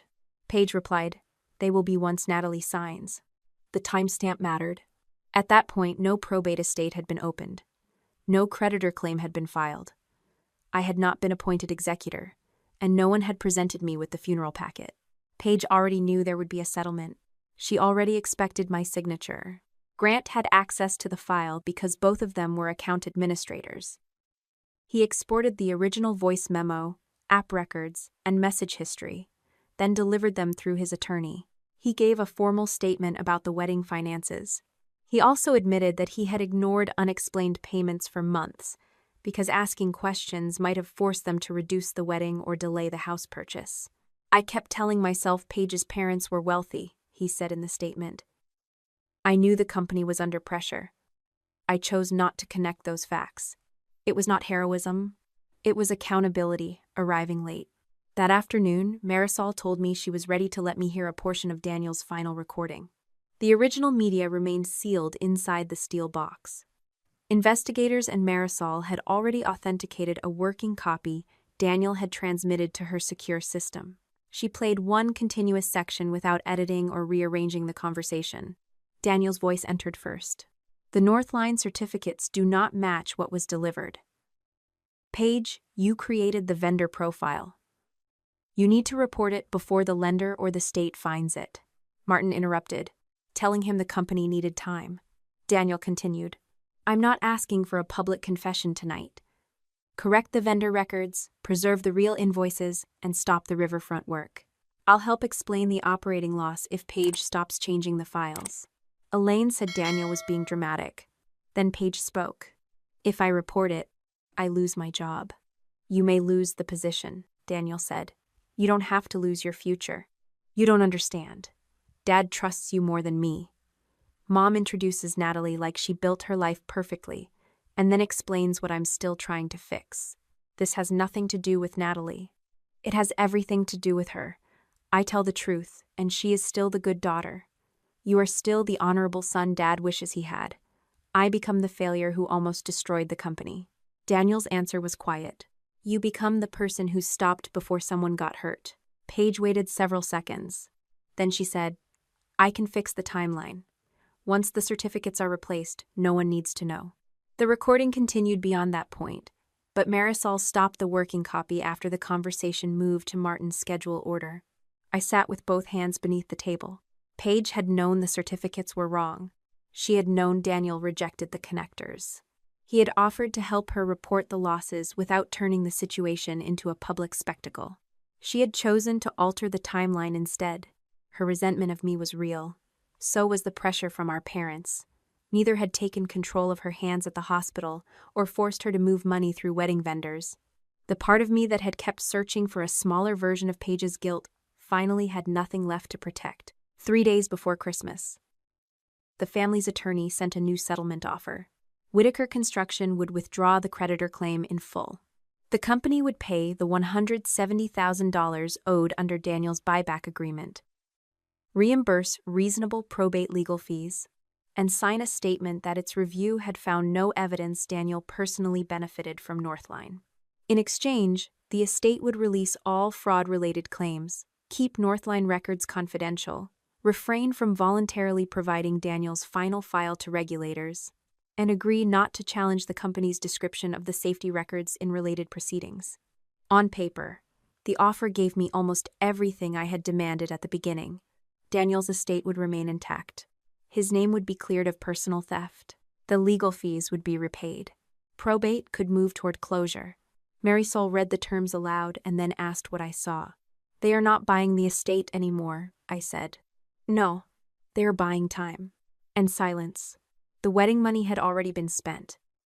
The false claim had been useful as leverage, but the larger objective was now obvious.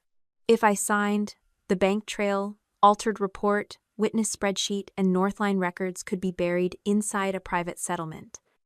My parents could say a misunderstanding had been resolved. Paige could marry Grant. The lender could be given a cleaner explanation, and Martin could continue moving money until the next audit. The offer was not insulting. That made it dangerous. It promised money, closure, and a formal statement that Daniel had not stolen anything. It offered me the chance to win privately without learning how much public damage the truth might cause. I asked Marisol how long I had to respond. 10 days. Do not reject it yet. She studied me. I'm not accepting it, I said. I want every consequence in front of me before I decide. Leona called before the meeting ended. The laboratory had completed the comparison involving the unopened Northline box, the Tosha samples from the riverfront site, and connectors removed under controlled conditions from another Whitaker project. The heat lot markings matched. The metallurgical characteristics matched. The second project was not an empty construction site. Part of the converted textile building was already open to the public, with 2 restaurants and several shops operating beneath permanent structural connections containing bolts from the same worn lot. No new failure had been confirmed. No one had been injured there, but the safety problem Daniel died trying to expose had not ended with him. It was hanging above rooms full of people who knew nothing about Northline. The settlement offer would have given me almost everything I had asked for when the fight began. Whitaker Construction would withdraw its claim against Daniel's estate. The company would pay the $170,000 it owed under his buyback agreement, reimburse approved legal costs, and sign a formal statement that Daniel had not personally profited from Northline. Probate could move forward. My parents would stop calling my husband a thief. The estate would remain intact. In exchange, I had to release the fraud claims, keep the Northline records confidential, and agree not to challenge the company's account of the safety files in the state investigation. The agreement did not affect the workers' compensation death benefits already being handled through a separate process. It did not ask me to surrender my house, take over the company, or hand Paige a wedding check. It asked for something more valuable, my silence. Marisol placed the proposed agreement between us. You could sign this and protect your financial position, she said. That is not the same as saying you should. What happens to the other project? Tosha and the local building officials can continue without your permission. They already have some of the laboratory findings. Some? They do not yet have every original record Daniel preserved. The company would also gain time to dispute the inspection scope, move assets, and describe Northline as an isolated administrative error. The converted textile building was already partly open. Restaurants served lunch beneath exposed brick walls. Families walked through the retail corridor on weekends. Construction continued in unfinished sections separated by temporary barriers. Leona's tests did not prove another connection was about to fail. They proved that bolts from the same warned heat lot had been installed in permanent structural connections. That was enough to require inspection. The next morning, Leona joined a conference call with Tosha and the city building department. She spoke carefully, refusing to exaggerate what the laboratory had found. "The samples are consistent with the same production lot," she explained. "We have not identified a second failure. We have identified material that should not be assumed compliant without removal or additional testing." The city ordered the affected construction zone closed, while engineers mapped where the Northline shipment had been installed. The operating restaurants and shops remained open only in sections that could be separated from the area under review. No alarms sounded. No ceiling collapsed. Customers were not rushed into the street. The danger was quieter than that. People had been eating dinner beneath steel my family had lied about. I read the settlement again that night.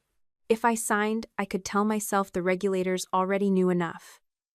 I could say the state would handle the buildings while I handled Daniel's estate. I could let my parents keep their company long enough to pay the workers and finish Paige's wedding. I could also spend the rest of my life wondering which document disappeared because I had agreed not to ask for it. The next day, Marisol explained what could happen if Whitaker Construction's lender decided the fraud had placed its collateral at risk. "The bank can declare a covenant default," she said. "If it believes company assets or records are being moved, it can ask a civil court to appoint a receiver. Someone who takes over the company? Temporarily. A receiver preserves assets, keeps essential operations running, and reports to the court. Can I request one?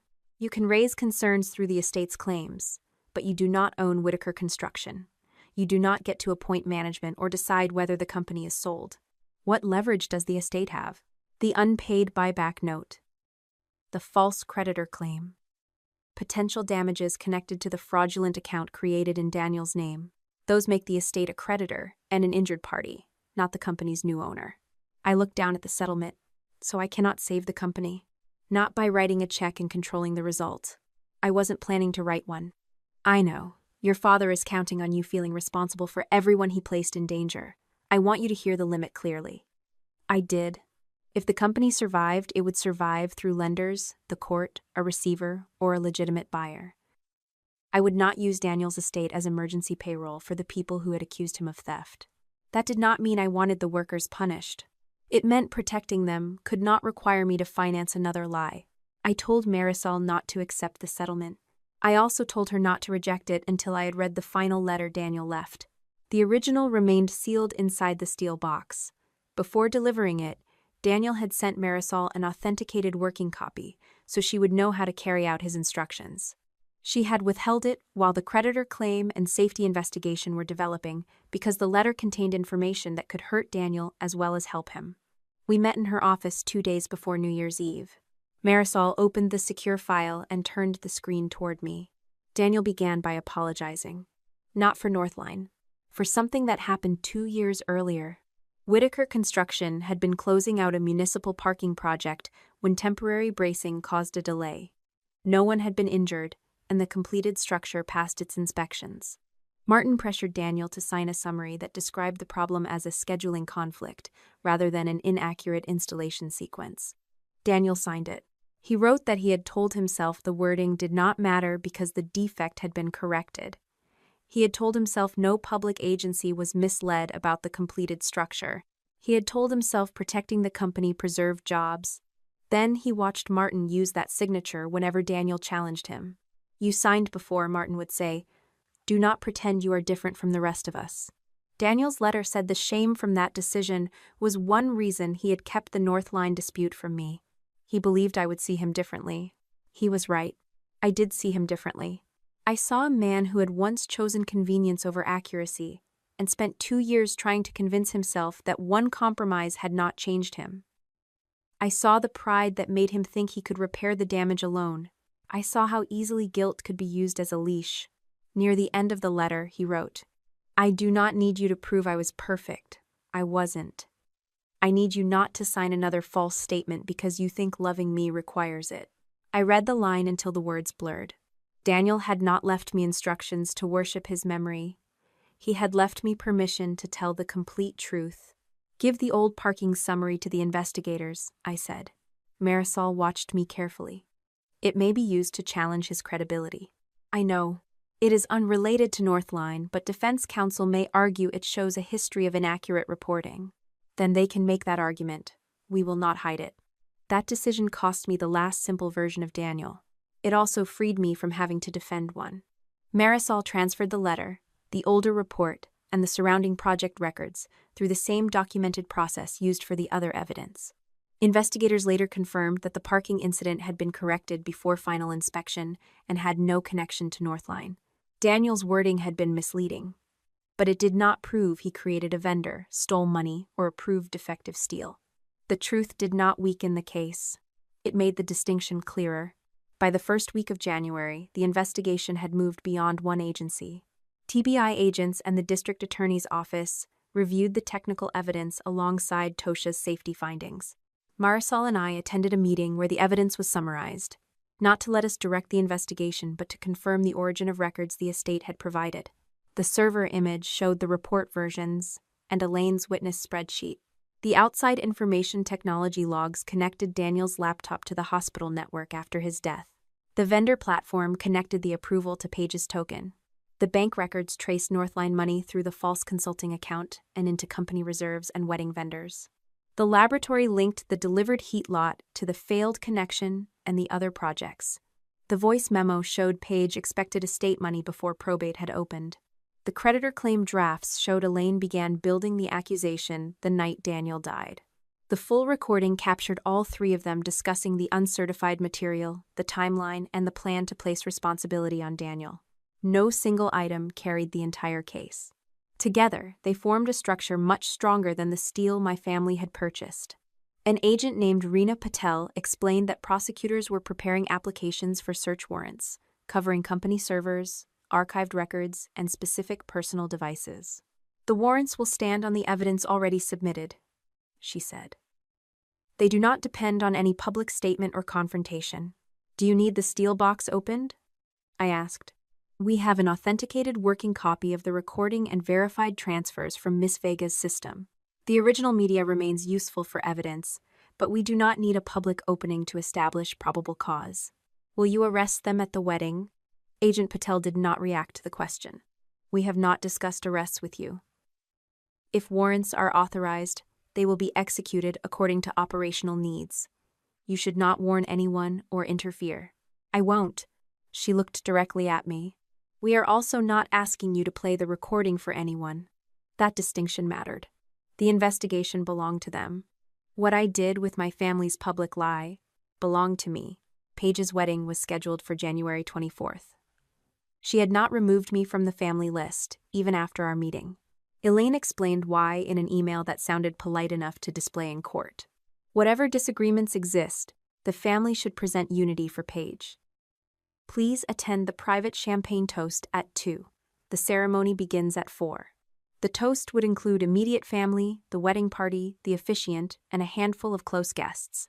It would take place in the ballroom before the ceremony, while the tables were fully decorated, but before the reception began. Grant had not canceled the wedding. He had moved into a hotel for several nights, after giving Marisol the voice memo, then returned to the house he shared with Paige. He told his attorney he intended to ask her for a complete explanation before the ceremony.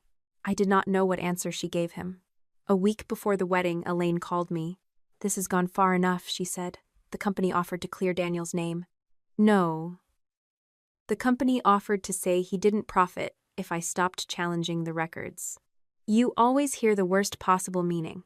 I heard you promise his estate to Paige at his funeral." My mother went quiet. Then she said, "You were grieving. You heard part of a conversation. I heard Dad explain how you expected me to sign. The company was trying to survive. Daniel was trying to survive too." Elaine's voice softened. "Come to the wedding. Let one day be about your sister. Martin intends to say something kind about Daniel. You do not want the family's last public memory of him to be this dispute. There it was. She wanted to use Daniel's name one more time, in front of witnesses, to convert theft into generosity. What exactly is Dad planning to say? You will hear it with everyone else. After the call, I met Marisol at her office. The steel box sat on a low cabinet behind her desk. It was dark gray, no larger than a briefcase, with Daniel's evidence seal across the lock. The original report, recording media, and letter remained inside. The investigators already have what they need, I said. Yes. If Martin says Daniel wanted his estate used for Paige's wedding, I will correct him. You can correct him without opening the box. He will call me bitter. Mom will say I misunderstood. Paige will say the finances were technical. Marisol did not disagree. I only want one continuous section, I said. No private insults. No unrelated family conversations. Only the heat lot number, the altered timeline, and the request that Daniel take responsibility. The full recording has already been authenticated. We can document any excerpt and preserve the continuous original. I do not want the agents to time anything around us. They will not. If the warrant is executed before the toast, we still go. Yes. If Dad does not mention Daniel or the estate, the box stays closed. Marisol studied me for several seconds. This is not necessary to win the legal case. I know. Then tell me why it is necessary to you. Because they invited people to watch them turn his death into a wedding gift. The investigation can punish the fraud. It cannot correct the lie in that room unless someone does. She nodded once. The decision was mine. It was not revenge performed for strangers. It was a boundary placed in front of the exact people my parents intended to deceive. On the morning of the wedding, I dressed in a dark green gown Daniel had once said made me look impossible to intimidate. At 7:15, Marisol called. The warrants had been authorized. TBI agents and local officers had entered Whitaker Construction before dawn. The preserved server image, archived storage, and listed office devices were now under official control. Warrants for the identified personal devices would be served separately according to the written plan. My parents did not yet know how much had already been taken beyond their reach. I drove to Marisol's office before we went to the venue. The steel box waited on her conference table. For months, I had thought opening it would begin the fight. The fight had already been built through logs, records, witnesses, bank transfers, and choices my family could not erase. I placed my hand on the cold metal. The investigation no longer needs the box, I said. The truth still does. The ballroom looked finished even though the wedding had not begun. Tall candles burned beneath crystal chandeliers. White flowers climbed the columns near the dance floor, and gold-placed cards waited on tables no guest had yet touched. Beyond the closed double doors, the ceremony space was still empty. The private champagne toast was scheduled for 2 o'clock, 2 hours before Paige and Grant were supposed to exchange vows. Only immediate family, the wedding party, the officiant, and a few close friends had been invited. Paige stood near the cake in her wedding dress, surrounded by women adjusting her veil and photographing her from every angle. Grant wore a black tuxedo and held the small ring box meant for the ceremony. He had not put on a wedding band because he was not married yet. Marisol sat near a side exit with the sealed steel box beside her chair. The 2 TBI agents were not inside pretending to be guests. They were waiting in the front lobby with local officers, carrying warrants that had been approved before sunrise. Their work did not depend on anything my father said during the toast. Neither did my decision. Elaine crossed the ballroom the moment she saw me. Her smile remained steady, but her fingers tightened around my arm. "You came," she said. "You invited me. I was afraid your attorney would convince you this was another legal proceeding." I looked past her at Marisol. She didn't have to convince me of anything. Mom lowered her voice. "Let one day be about Paige. Whatever disagreements exist, she should not be punished for them." I had listened to Paige describe how she could fix Daniel's timeline. I had seen the money from Northline reach her ballroom, florist, and future home. "This day is already about Paige," I said. Elaine searched my face for a promise I had not made. The wedding planner approached with a tablet pressed against her chest. "Paige, I need confirmation on the final vendor balance. Accounting says the transfer is still under review." Paige glanced at our mother. "It's been handled." Grant turned toward her. Handled by whom? Mom and Dad's business office. You told the lender it was family reimbursement. It is. Grant's grip tightened around the ring box. From Daniel's estate? Several people nearby became quiet. Paige gave him a look that was meant to end the conversation. Not now. The wedding planner stepped away. Elaine took my champagne flute from a passing server and placed it in my hand. Smile, she whispered. People are watching. I set the untouched glass on a table. That was when Martin called everyone together. My father stood beneath an arch of white roses and lifted his glass. He looked rested, composed, and entirely certain that the room still belonged to him. We have all been through an extraordinary season, he began. Today is proof that family can survive loss, misunderstanding, and even painful division. His eyes found mine.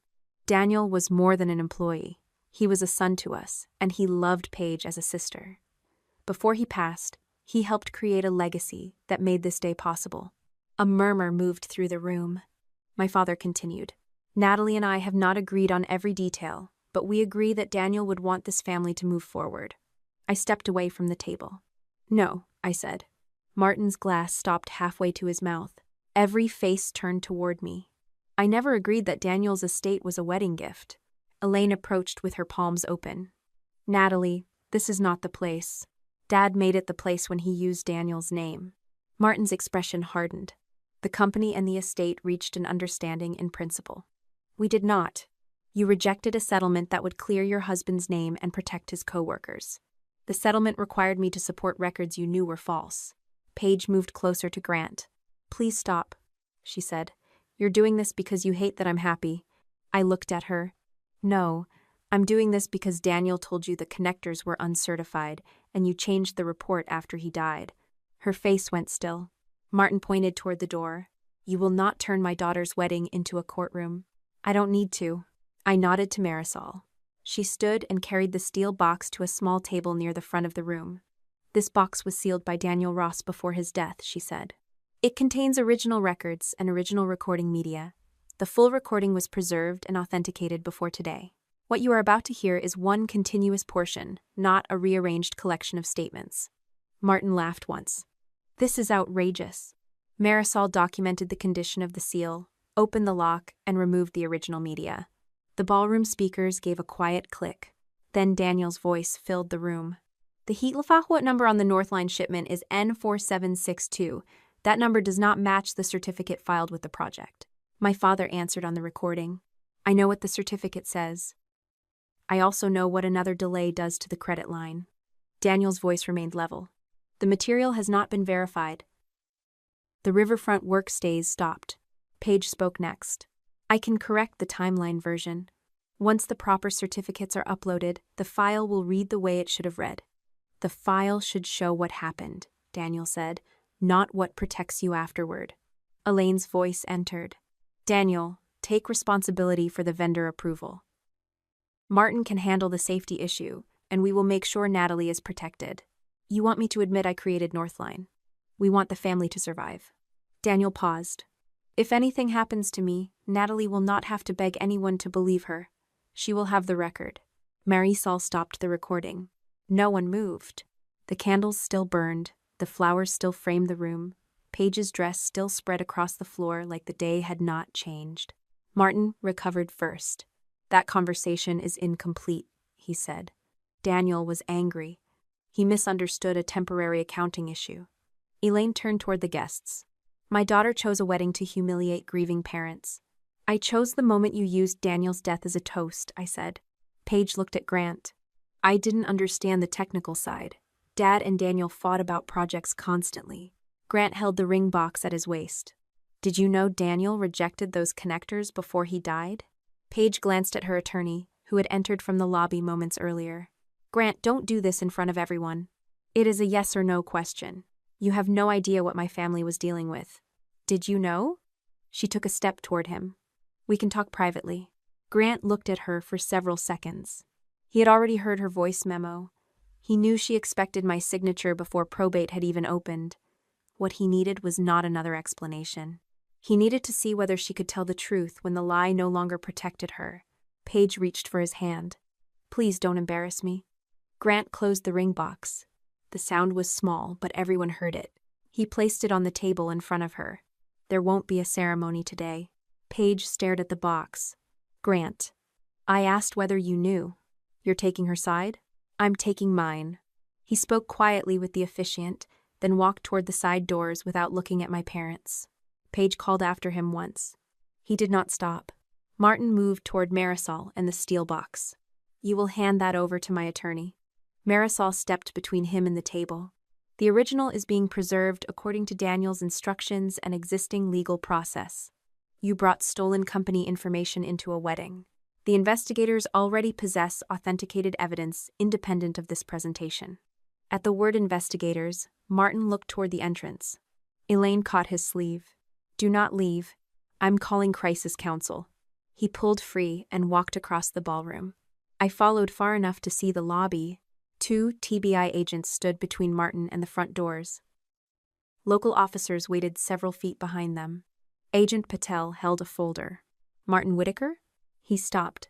We have warrants covering specified electronic devices, accounts, and company records. The Whitaker construction office is already secured. We need the phone in your possession. Martin looked back at the ballroom. This is a family event. The warrant is not. Elaine and Paige entered the lobby behind him. Paige reached into her clutch. Agent Patel said, Keep your hands visible until we identify the listed device. No one was handcuffed. No one was declared guilty. The officers documented each phone before placing it into an evidence bag. Martin demanded to call his lawyer. Agent Patel told him he could do so from another phone after the listed device had been surrendered. Elaine turned on me. You planned all of this. The warrants were approved before Dad made his toast. You destroyed your sister's wedding. Paige destroyed her wedding when she chose the lie over the answer Grant asked for. You destroyed your father's company. I looked at the 3 of them standing beneath the ballroom's gold entrance sign. I didn't destroy this family. I stopped you from burying the truth with my husband. I did not stay to watch the guests leave, or the wedding staff begin dismantling a celebration that would never happen. Marisol carried the resealed box. I walked beside her through a service corridor and out into the January air. Behind us, the ballroom remained bright. The truth did not need darkness to expose them. That evening, Leona called while I was sitting in my car outside my house. Tosha and city inspectors had completed emergency testing at the converted textile building. A permanent structural connection in the active construction zone contained bolts from the same Northline heat lot. Microscopic cracking had already begun around one bolt hole. The affected section was being restricted immediately. Adjacent connections would be tested before the area reopened. No one had been hurt. Not yet. My family had lost a wedding that afternoon. The next morning, they were about to learn whether the company they had sacrificed Daniel to protect could survive the buildings he had tried to save. The morning after Paige's wedding collapsed, the city closed the active construction zone inside the converted textile building. They did not evacuate the restaurants or send shoppers running into the street.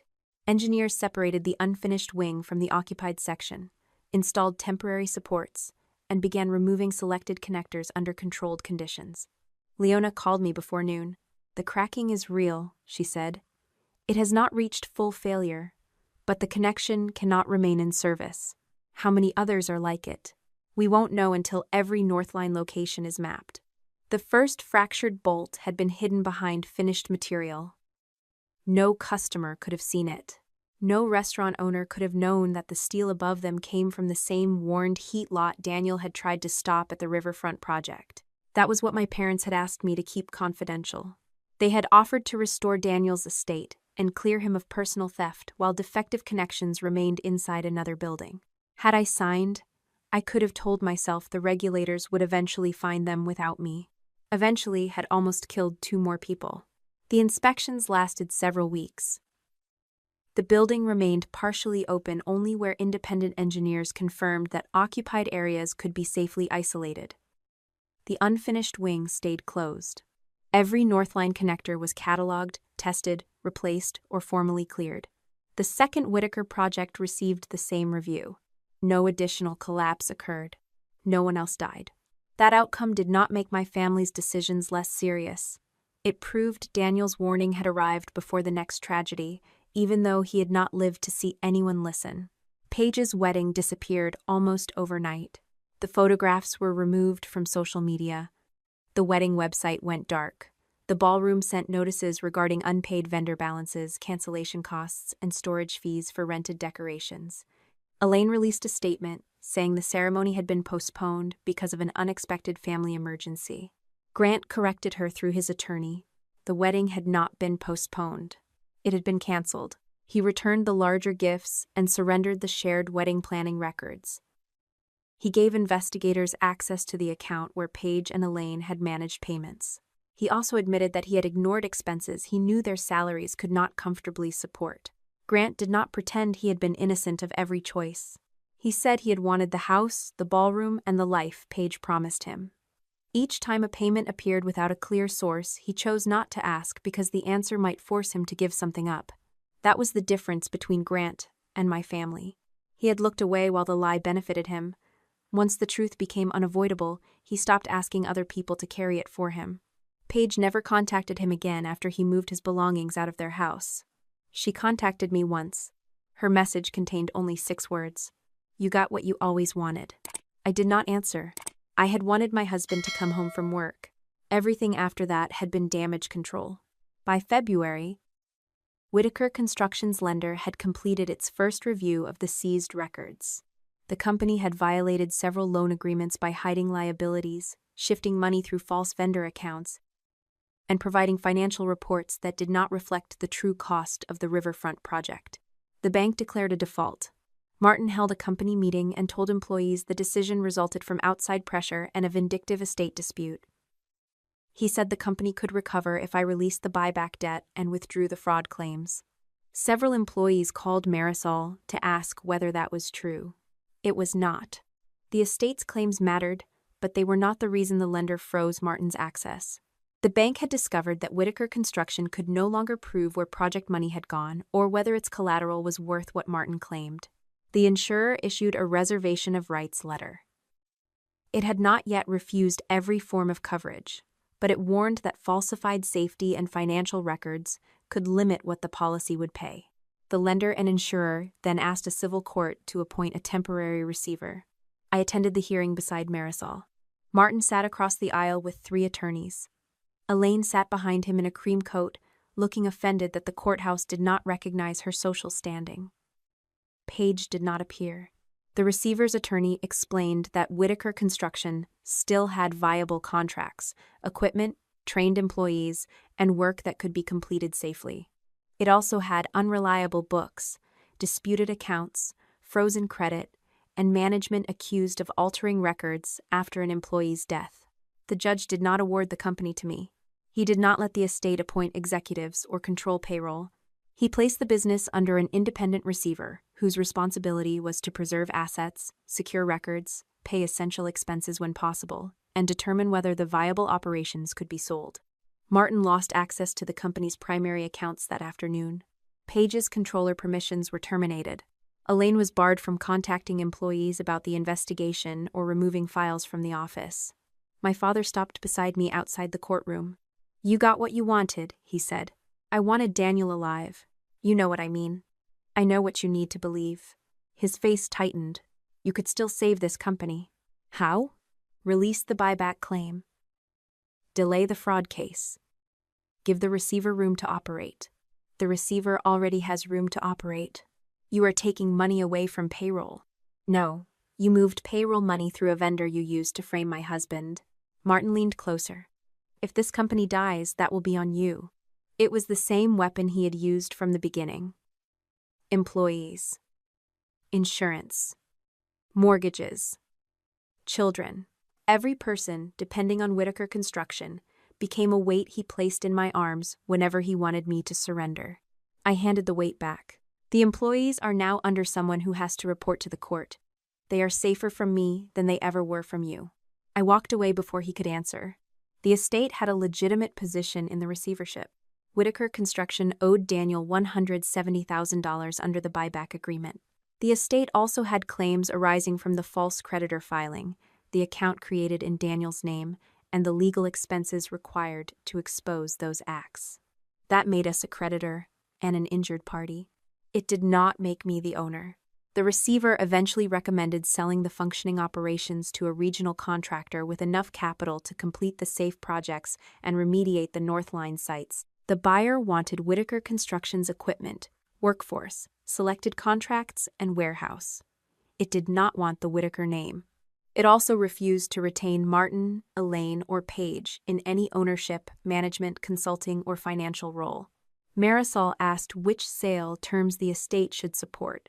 Keep payroll current where possible, I said. Require a complete Northline audit. Preserve every record the investigators need. No confidentiality clause that limits Daniel's estate. No hidden ownership for my parents or Page. We can request those protections, she reminded me. The receiver and the court make the final decision. I understand. I did not demand that the company be destroyed so I could collect money faster. I also did not forgive its debt, finance operations, or guarantee a loan. The estate agreed not to pursue immediate seizure of certain operating assets while the sale was pending. In return, the proposed order preserved the estate's claims, protected relevant records, and required the buyer to complete the safety remediation. Most qualified employees were offered continued work. Caleb remained, though he accepted a demotion that removed him from unsupervised safety decisions. He told me he had spent months replaying the moment Martin ordered a limited crew back into the restricted area. I should have refused, he said. Yes, I kept thinking fear made it less of a choice. It explains the choice. It doesn't erase it. He nodded. That was all either of us needed to say. April remained in inventory accounting under a new finance director. Her son was allowed to reapply for the apprenticeship through an independent process rather than through a favor from my family.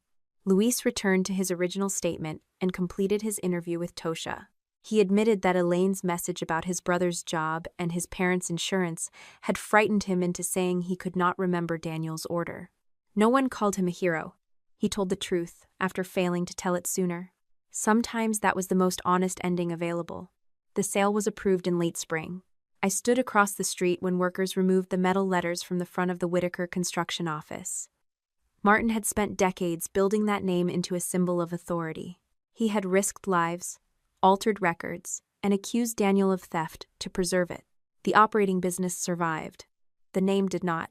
The new contractor replaced the safety reporting system, required independent verification for new vendors, and created a stop-work procedure no executive could quietly reverse.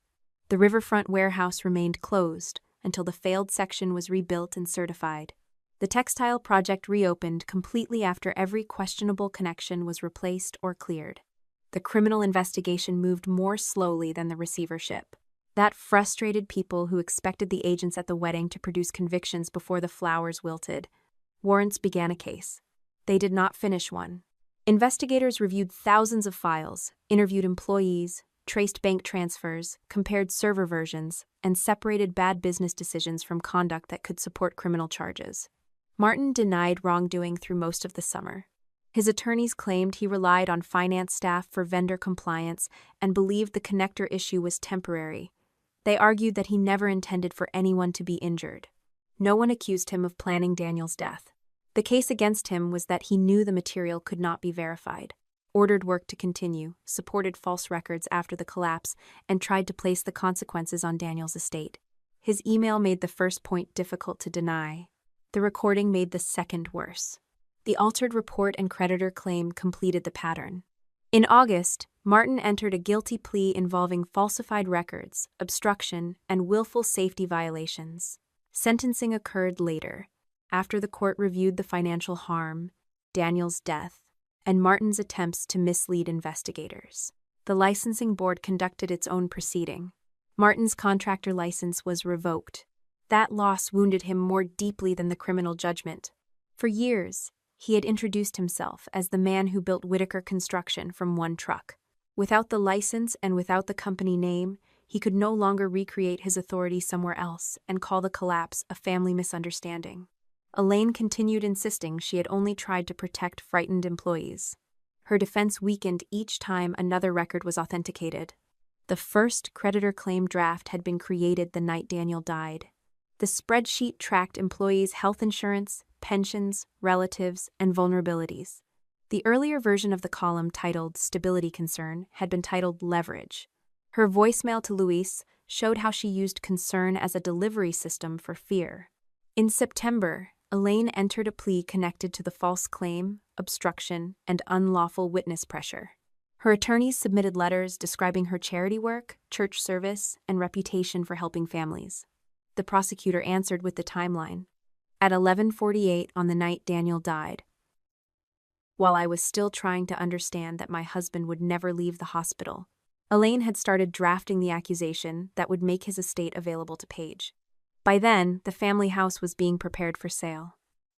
Martin's guarantees, restitution obligations, legal fees, and the company's debt had consumed the equity my parents once treated as untouchable. The cabin was sold next. Elaine asked through her attorney whether she could stay in my guest room while she found something appropriate. I told Marisol to send her a list of extended stay hotels, short-term rentals, and housing services available through her legal team. I did not leave my mother without options. I also did not invite her into my home so she could turn dependence into another claim on my life. Paige resolved her case before Elaine did. The old address connected her to Northline. Controller records connected her permissions to the vendor. The hospital network, Daniel's laptop, and her authentication token connected her to the altered report after his death. The wedding accounts connected her to the money. Her attorneys argued that Martin's pressure and Elaine's expectations shaped her decisions. I did not dispute that. Pressure explained why telling the truth felt costly. It did not make her fingers move by themselves. Paige pleaded guilty to unauthorized computer access, falsification of records, and a fraud-related charge. She lost her controller position and was barred for a set period from work involving control over fiduciary funds. Restitution required her to sell her vehicle, jewelry, and her interest in the condominium she had planned to furnish after the wedding. During her statement to the court, Paige admitted Daniel had not created Northline, had not approved the false consulting account, and had not personally received the money routed through it. She did not look at me. She did not need to. Her admission entered the official record. The estate case remained open through the autumn. Workers' compensation death benefits were handled separately because Daniel had died during the course of his employment. Those benefits were not part of probate and were not described as payment for his life. Probate dealt with his will, valid debts, the buyback agreement, the false creditor claim, administration costs, and restitution connected to the fraudulent account. 14 months after Daniel's death, the court formally disallowed Whitaker Construction's claim against his estate. The estate received the unpaid buyback amount, approved reimbursement, and restitution ordered through the related proceedings. The final TOSHA findings arrived the same week. Daniel had issued an internal stop work notice. The connectors delivered through Northline did not match the compliance certification placed in the company file. The approved report was not the version Daniel created. The connector failure contributed to the riverfront collapse. The findings also addressed the old parking project summary Daniel had signed 2 years earlier. I had insisted that Marisol provide it with the rest of his records. Investigators concluded that the wording had been misleading, but that the installation issue had been corrected before final inspection. It had no connection to Northline, did not establish that Daniel created the vendor, and did not make the altered riverfront approval genuine. Daniel was not declared flawless. He was declared innocent of the theft and deception my family assigned to him. That was the truth I wanted. Not sainthood. Not a polished memory. The truth. Paige's letter arrived 3 days later. She did not ask for money. She did not blame Martin or Elaine. She wrote that Daniel had given her a chance to report Northline before anyone was injured. She admitted she had known the certificates were wrong. She admitted she had known the settlement required my signature before probate even opened. She admitted that when forced to choose between the truth and the future she had planned, she chose herself. At the end, she wrote, "I don't expect forgiveness. I needed to stop pretending I didn't know." I read the letter twice and placed it in my desk. I did not answer. Forgiveness was not a reward someone earned by finally admitting what the evidence had already proven. It was not a deadline imposed on me because Paige had reached the stage of her punishment where regret became useful. Perhaps one day I would respond. That day had not arrived. The following afternoon, I drove past the restored riverfront warehouse. The damaged frame had been rebuilt. Workers moved behind marked safety barriers. The new company's sign stood above the entrance. Daniel's name was not displayed anywhere. It did not need to be. The official record carried what mattered. At home, I removed the steel box from the closet and set it on the kitchen table. I placed Daniel's ring inside beside the probate order and the final safety findings. I added his letter to me, including the page where he admitted the old report he should never have signed. I left Page's letter outside. The truth about Daniel had been settled. My relationship with my sister had not. For most of my life, my family taught me that love meant absorbing damage so everyone else could preserve what they wanted. They called silence loyalty. They called surrender peace. They called the business a legacy, even when saving it required a dead man's name. I did not recover the family I thought I had. I recovered my right to define what family was allowed to ask of me. I could care that workers kept their jobs without financing my father. I could refuse to let my mother become homeless without opening my home to her. I could acknowledge the pressure Paige lived under without excusing what she chose. I could love Daniel without lying about his flaws. That was the difference between mercy and self-erasure. Mercy recognized another person's humanity. Self-erasure demanded that I deny my own. I closed the steel box and rested my hand on the lid. Daniel had left it because he feared no one would believe him while my family controlled the records. By the time I closed it for the last time, belief was no longer the issue. The records had spoken. The buildings had been repaired. The claim had been erased. His name had been restored. Everything my parents tried to preserve through lies had either changed hands or disappeared. Everything Daniel tried to protect through the truth was still standing. When your family asks you to protect them by signing away your rights, hiding evidence, or carrying consequences they created, stop and verify facts. Grief, guilt, and loyalty make pressure sound like love, but real love never requires you to support a lie. Keep copies, consult professionals, protect your finances, and let legal processes handle wrongdoing. You can show compassion without funding, manipulation, offering shelter, or sacrificing your future. You do not need a perfect victim to defend the truth. If this story reminded you to choose boundaries over silence, subscribe to the channel for stories of courage and justice.